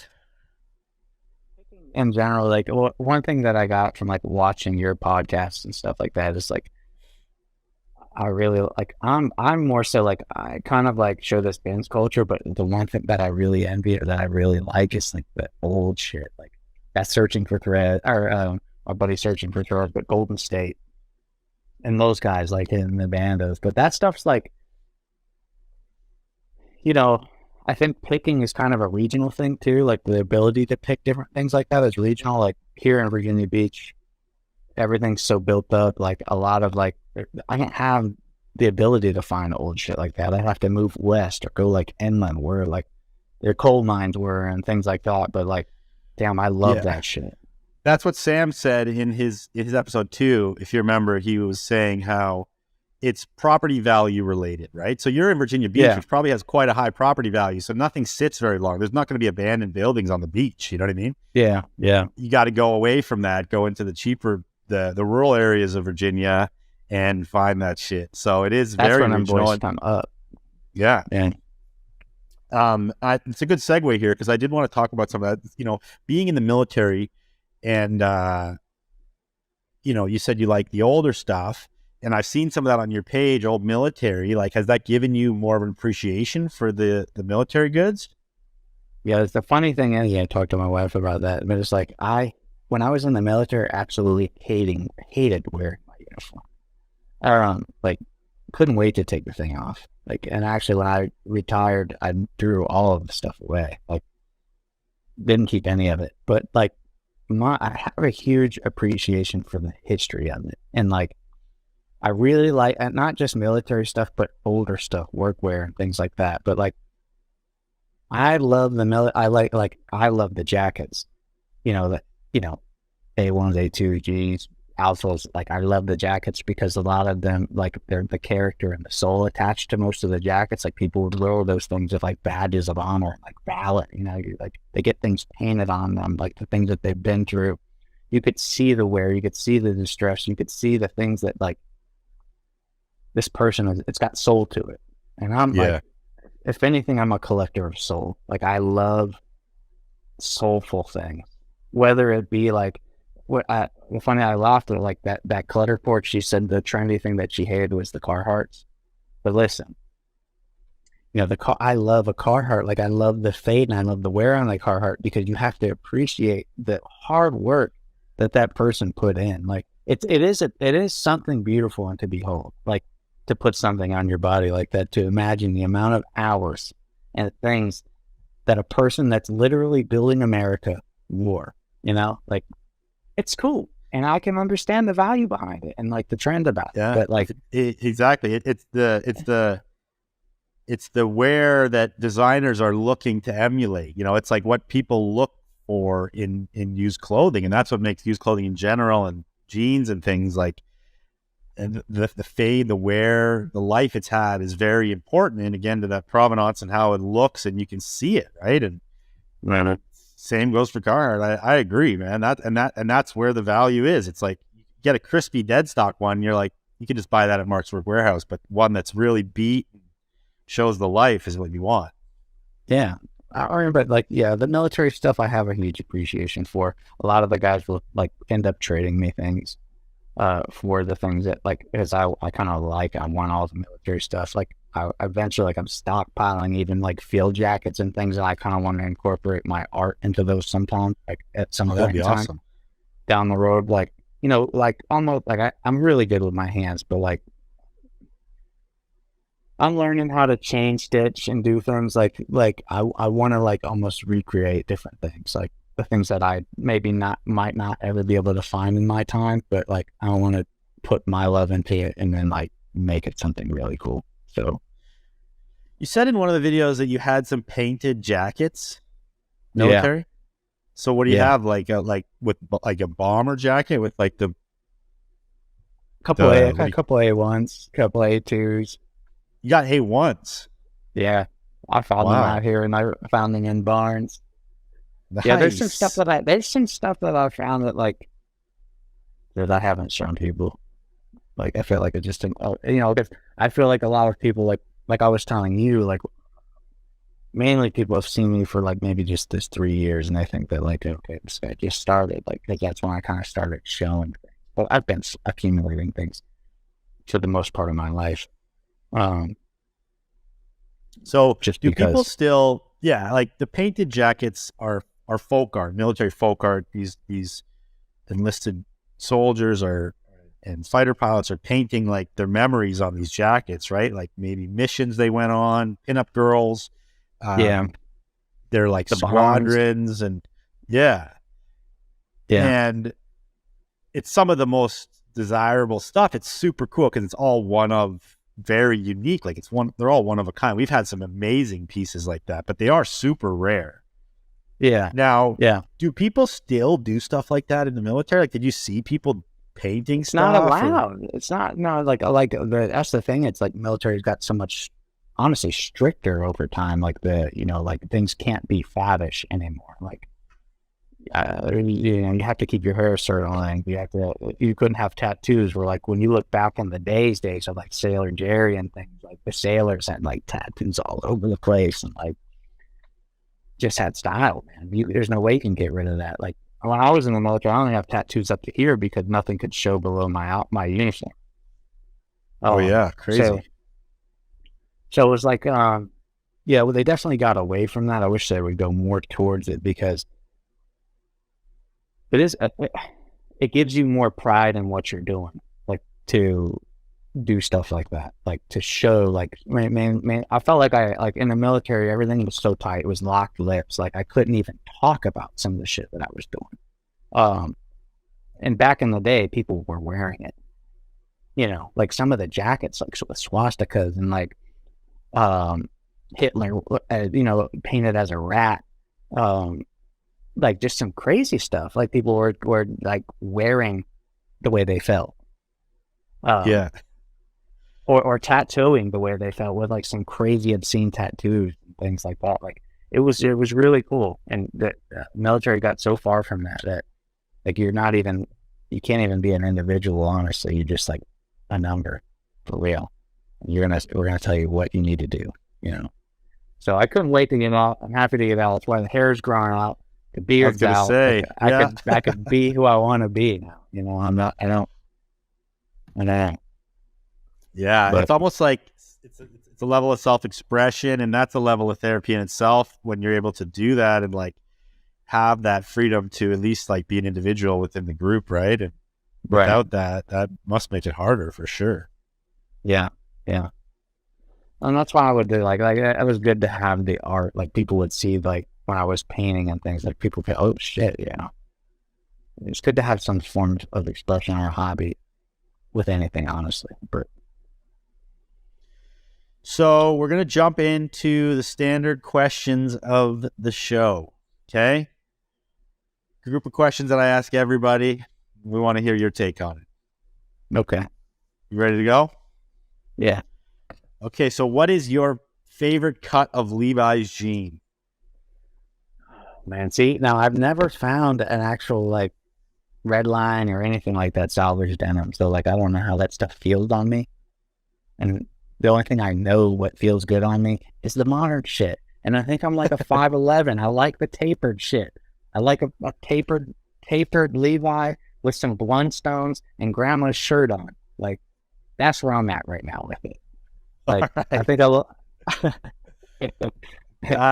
It's fair enough. It's surprising to me that you've never you said you have A1s and A2s and you never found a good pair of Levi's. Nope, never have. I feel have you like seen other people at your bins find them? Never found a Big E jacket. Never found any of that. Like, and you know what? When I was listening to the podcast with your dad, and he was talking about that Levi's sale he did, where like, he had that cargo container full of Levi's, and like people have been on Levi's for so long, like, and that's when it made sense to me. I was like, no wonder I'm not finding this stuff. People have always looked out for it. Like it's something that people have always looked out for. Of it's course. not a big Levi's are not a big secret. Like even the guy that I like says he has a trunk. I might be coming up on like a good haul here soon, but he knows like Levi's has been always on the top of somebody's radar, and I'm surprised that we don't get that out here. Haven't got that out here. But I think more of our population out here is urban. Like so, it's more like I don't know. Like mainly it's like a lot of generic. But a lot of generic, like not Levi's, but like generic stuff. Yeah, but you'll still find like the bins will produce old stuff. Like you'll get old jackets and old random things out of there, right? Or is it not much old stuff coming through there? I think the oldest that I've gotten out of there was like late 60s, maybe. Okay. Late 60s, 70s. Like you don't really see a lot of that. Like, and I think it's maybe I don't know what it is, but I've not gotten any of that out of here. Yeah, it could be they're pulling it out. Who knows? No, I think every location's different. But that's surprising to me. So it's going to happen to you soon. You're going to find some Levi's. The military hits out here a lot more because there's there's so much military out here. We got Air Force, we got Army, we got Navy. There's multiple bases out here. 8 or 9 different bases out here, so it's like a huge melting pot. And this shipyard over here, this Norfolk shipyard's been here forever, So that's why we get so much military stuff out here, and Yeah, you know what? The one time that I went to Virginia to do some picking was specifically for military surplus. Yeah, I went down there out here years ago, and I went to this dealer. He had a store, but he also had like a huge warehouse, and I was in this like, I don't know, 10,000 square foot like warehouse building, and it was just piled up like 15 feet high in the whole place. And I just got to like run amok in there for like 3 days and pick all kinds of shit. We were at the time buying just the regular BDU camo, the green camo, but we found tons of other shit in there, lots of old World War II stuff, even like a bunch of old 3D Emblem Harley tees came out of there that were dead stock. Yeah, and I remember that place. I forget where it was, but it was near a base too. Yeah. There's a lot of that out here. Yeah, the military is definitely what hits out here. Around any military base. And the funny thing is, too, is like you get a lot of these travelers and people like military men that have traveled. So you get like a lot of like band t-shirts from like just random places or like overseas type stuff. It's cool. Yeah. Hell yeah. Okay, next question. Who is your GOAT, male or female? And this, because you're like a YouTuber, this could be like somebody on YouTube or like Blue Bus Dave. Okay. Blue Bus Dave. That's my GOAT, man. That guy really inspired me to do the YouTube and just inspired me in general to get out and look for the most random things. I wish I knew what was up with him and where he went or what happened. Dave, where you at? It's Blue Bus Dave, make a comeback, buddy. Let's go. I wish he would. What about female? Female. There's a YouTuber, her name was Crazy Lamp Lady. Crazy Lamp Lady. Yeah, okay. I like her stuff. Like I learned about she mainly deals in like glass and lamps and different things, but mainly a lot of, like, I learned a lot about different glass from her. So yeah, crazy lamp lady, YouTube. Okay, That's I my gotta I girl gotta put goat. my I'm gonna check it out, but I'm also gonna put my wife on because she does a ton of glassware. My wife is Okay. more into like the hard goods and stuff, and she collects like very curated like uh, array of glassware and homewares, and she sells it, but it all like fits into her vibe. But yeah, like she started doing it just of what she thought was cool, right? Like it wasn't like Yeah. this is worth money or this is not worth money. It was more like this just fits the aesthetic of what I'm trying to do. And now she's kind of like learning a lot more about like certain brands and makers and all that stuff. So probably good resource for my You should wife get her to there. watch my one video. I have a friend here. His house is full of glass. I'm talking, you're walking around like a deer trail like this. It's just full of amazing glass. But he's a local Wow. legend out here, Bobby. Don't bring your kids over to his house. He's got dogs, and I don't know how the hell they get What? around that joint. Yeah, he's got a dog. That's crazy. My dog would tear some shit up in there. Yeah. So I can't bring the dog over. I was like, Bobby, I'm not trying to have like $10,000 worth of damage done real quick. Yeah. Yeah, for real. You know, I bring my kids into all these places and it's like they're just grabbing everything. So I can imagine. Let's okay, next question is who would you put as most underrated or rookie of the year? My boys at the Benz. Okay, shout out time. Who do we got?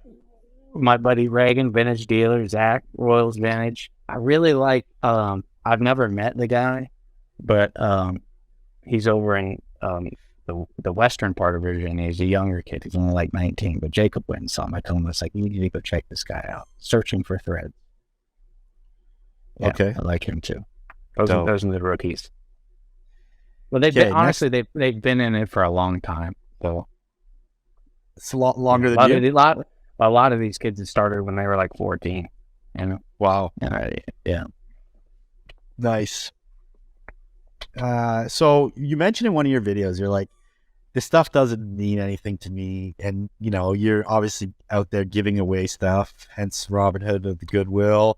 And, you know, like you said in this episode multiple times, it's more about the people, the connections, and what you're up to, right? And bringing people together. So the next question is, what's your like most prized piece that you currently own in vintage? And like, does any of it matter to you? And explain that a bit. Honestly, it doesn't. A lot of it matters to me. A lot of the stuff like thing about, you know, what's funny about like Instagram and stuff is if you post something, sometimes I don't post things because it's instantly how much, you know what I mean? Like, it's not really about how much it is. Like, I want to find the right person for it.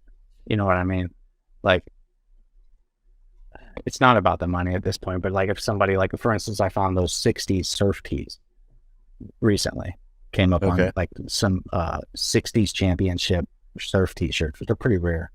But and I there might be more, but I've had a lot of people hit me up. One guy, I don't know what the truth is, but people are like, oh, I'm trying to start a book. I want to do a book, like a Tanaka type stuff. You know what I mean? Like, are you really trying to start a book or not? You're like, you know what I mean? Like, I'd love to help you out, but I think, I don't know. Like, so it doesn't mean, none of this stuff really means anything to me. It's more so about getting it into the right hands of somebody that's going to appreciate it.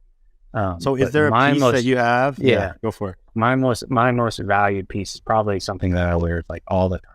It's like turquoise, like a ring, or I know a tremendous amount about like turquoise, and like I've came up really good on turquoise. Like, you go to flea markets and like everybody's got it, but if you know the specifics of stones like Bisbee, Red Mountain, Lander Blue, like some of that stuff could be like, you know, $1,000 a carat, you know, to the right person. But these are probably my favorite vintage pieces right here. I wear them all the time. Nice. I know nothing about turquoise. Gonna tell you that straight up. Not a lot of people do, and I've came up on some like crazy turquoise stuff. Like mainly the Japanese. If anything, the Japanese know like stones. Like mention land or blue turquoise to them, and they're gonna like, oh, you know what I mean? Like, land All or right, blue. I will. What's currently the worst trend that you see in the vintage world?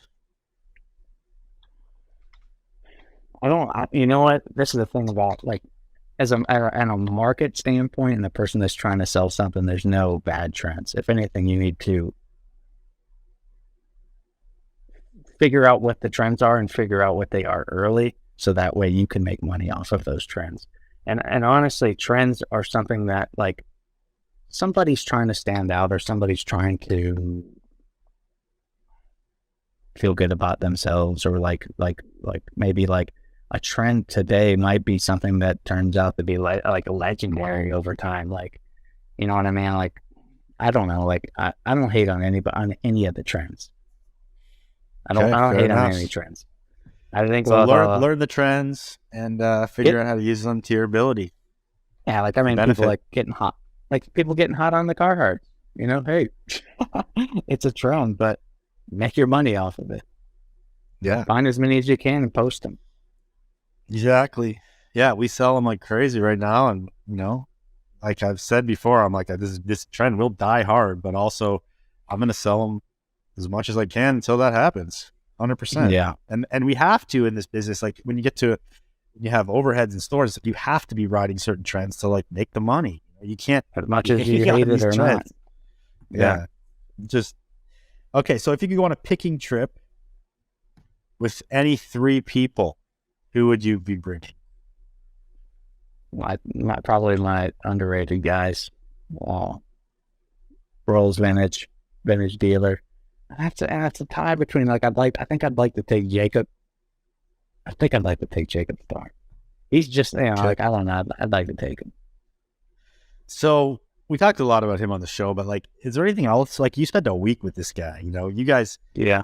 He was saying in the episode, he was like, I don't know if this guy likes me or whatever, because I guess I don't know what happened. Some comment on a video, but you know, how was that week? Culture. Yeah. That's another thing of like, just maybe like the culture of things, honestly. Like, what people assume that somebody doesn't like them because of a little bit of a toxic environment. Again, I feel like as far as Ben's culture, but like, honestly, like I had an amazing week. Yeah.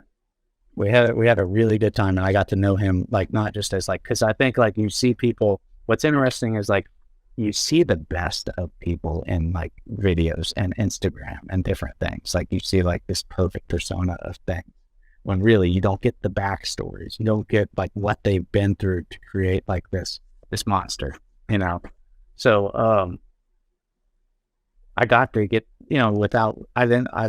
it's kind of the same thing. Like when he hit me up, I watched some of his videos and I got an idea of us. I was like, damn, this guy hit me up. He wants to hang out. He's going to be like a party animal and like want to go do all this stuff. And like, he's into like, kind of like he's like into like newer, like he's into like, not necessarily all vintage, because he like collects like Supreme and like all this other stuff. And I was like, I probably won't have a good time with this guy. Like, but I was like, you know what? I went on a gut feeling and I was like, okay, don't judge a book by its cover. And it's actually the opposite. The man works extremely hard.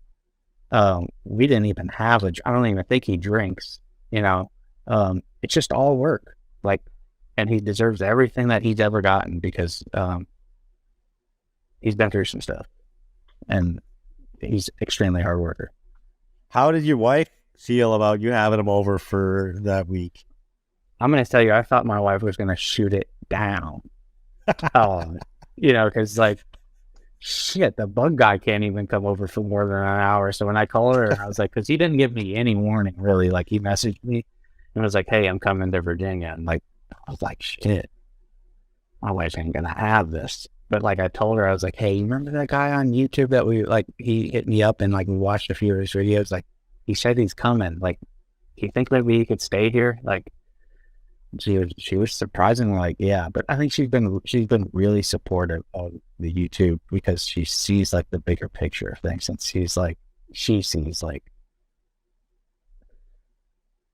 it all. I don't know. That's awesome. Good for you. Yeah. I feel like, man, my wife, I'd be hesitant as well.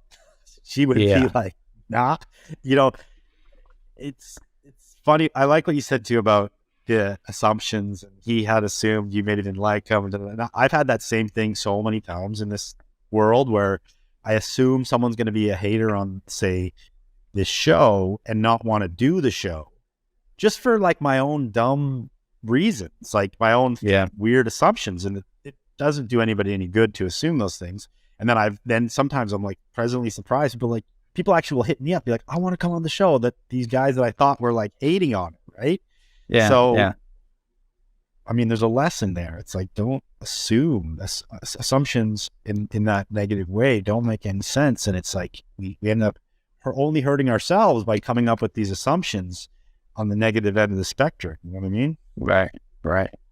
Yeah. I've definitely opened myself up over, some time here, and it's totally paid off. Like, even though I have a gut feeling about something, or I feel weird about, like he did, but it turns into something beautiful as long as you go into it with like an open heart and open ideology thing. But, yeah. Thank you for all of this too. Yeah. Thanks for reaching out to me, Well, you can thank your fans first and foremost, because they gave you the shout out, and then I thought it was fitting because I do appreciate what you're doing. I think it's cool. Last question would be like, can you give us like a couple book titles that you might want or benefit the listeners here? I'm going to tell you what. This is the thing about this here. When I, when you first said, hey, like, do you want to do this podcast? Like, it reminded me of high school. And like, I was like, oh shit. Like, when you read a book in high school and then you got to go up in front of the class and like give a summary on it. And I had no idea because I didn't read the book. I don't read books, man. I'm like a picture person. So like, or like a podcast kind of guy. Like I don't remember. I don't think I've finished a book, honestly, in my entire life. Wow. I've never picked up a book and like read it through and through. Like, I'm dead serious about that. Okay, like, even in high school. Maybe you should do that now. You should make it an effort to get through one book. I know. It's nice to get away from like the electronics and sit there with a piece of paper and read a book. I used to do that with art. Like, I was doing that with art and different things. Like, I was escaping like with like things like I have more of a feeling of like, for me, it feels like wasted time, like where I'm not applying myself physically to something like that. That's where it is. Like, more so like, I haven't finished a book because of that. Like, I feel like I can see where that feeling comes in. Yeah. But it's like that, also that theory, like some books can be educating you, right? Whereas like you now educate yourself in a certain subject that's very valuable, right? I felt like I listen to a ton of audiobooks, and I do read some books, but mostly it's audio. And I've learned so much amazing things just by listening to, or reading these books. So one book I do want to read at some point in time in my lifetime is the Bible, from front to back.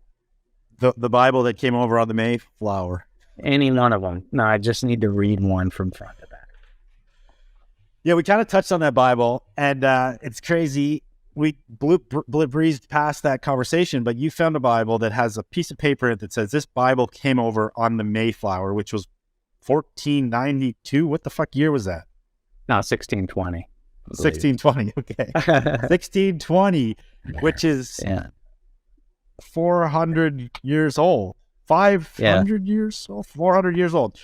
That's crazy. And like, you got it for $5 at some like flea market. Yeah. Got diving into the deep. And the thing is, like, people just overlooked it. Like, and that's like the thing. Like, people just, like, I don't ever sweat. Like, some people get to flea markets at 4:00 in the morning and they want to be the first one in there. And like, I feel like everybody's in a rush to like grab stuff, and usually people grab things off the top, and then I really go through at the end and like find things that have like just have been overlooked like most of the time. Yeah, like even with estate sales and things like that, like people go in and I'm like, damn, okay, is this wall hollow? Okay, no, there's eaves here, and then like open up a door, next thing you know, like that's where the really old clothes were. It's like stuck in like an A-frame thing where they built a wall, and there was a door there. So then you open up the door and it's like, oh, here's the shit. Like, you thought you had some good shit. Wait, look what was in the eaves, you know? But take your time and go through things. Yeah. Yeah. Drawers Love and that. stuff too. Love Like, that tip. open up a drawer. Look through those junk drawers. Yeah, I agree. Okay, well, that's the end of the show. Do you want to, you got any last words of wisdom or shout outs you want to throw out at the people? I just want to shout everybody out that's been supportive and like watching the channel and messaging me. There's been people that have like, even like, they saw me giving away crazy t-shirts that have like sent t-shirts in for giveaways. That way I could just like give back to some of the guys. Wow. Chewy Vintage just sent the Brist tees. He got like a Brist tee haul and then a Metallica shirt. Bill Slove Vintage sent in a really cool Mikio's Grateful Dead. We did a golf challenge for that in one of the videos. Four Bears Goods sent in a shirt. So, I mean, there's been a lot of love and a lot of like people. Just, it's amazing, really. They get something from it. I just want to shout everybody out. Just loving, and spreading the love. All right. Well, thank you for taking the time out of your day, coming on the show. Appreciate it. Thank you. I hope it makes fun. sense because I'm a little bit like a little jumbler, you know, like I'm a little bit everywhere, but I hope it all made sense somehow. Yeah, well, that's great. That's the point of this show, getting to know people behind just the vintage clothes. What gets their wheels turning, what they're up to in their own lives, their histories. And I think we accomplished that today with you, my friend. Well, thank you. And I hope to get out to some of those vintage events and maybe see you in person sometime, honestly. Yeah, that'd be great. Maybe I'll get out to Virginia Beach. Looks beautiful. All right. All right, guys. I hope you enjoyed that episode. All my patrons and subs on YouTube, thank you so much. It means so much. We're starting to build this up so that we can continue to invest that money into creating more content and creating the content that you guys want. It means so much. I thank you for believing in me. Thank you for believing in my team. Shout out to Matt, most recent. Make sure you catch me on the Easy app, EZZE Live, Wednesdays, Wednesday nights. Grab that. Make sure you follow me on Instagram at Drew Heifetz. Make sure you check out FasandFrankVintage.com. Code VTG and stuff, 30% off.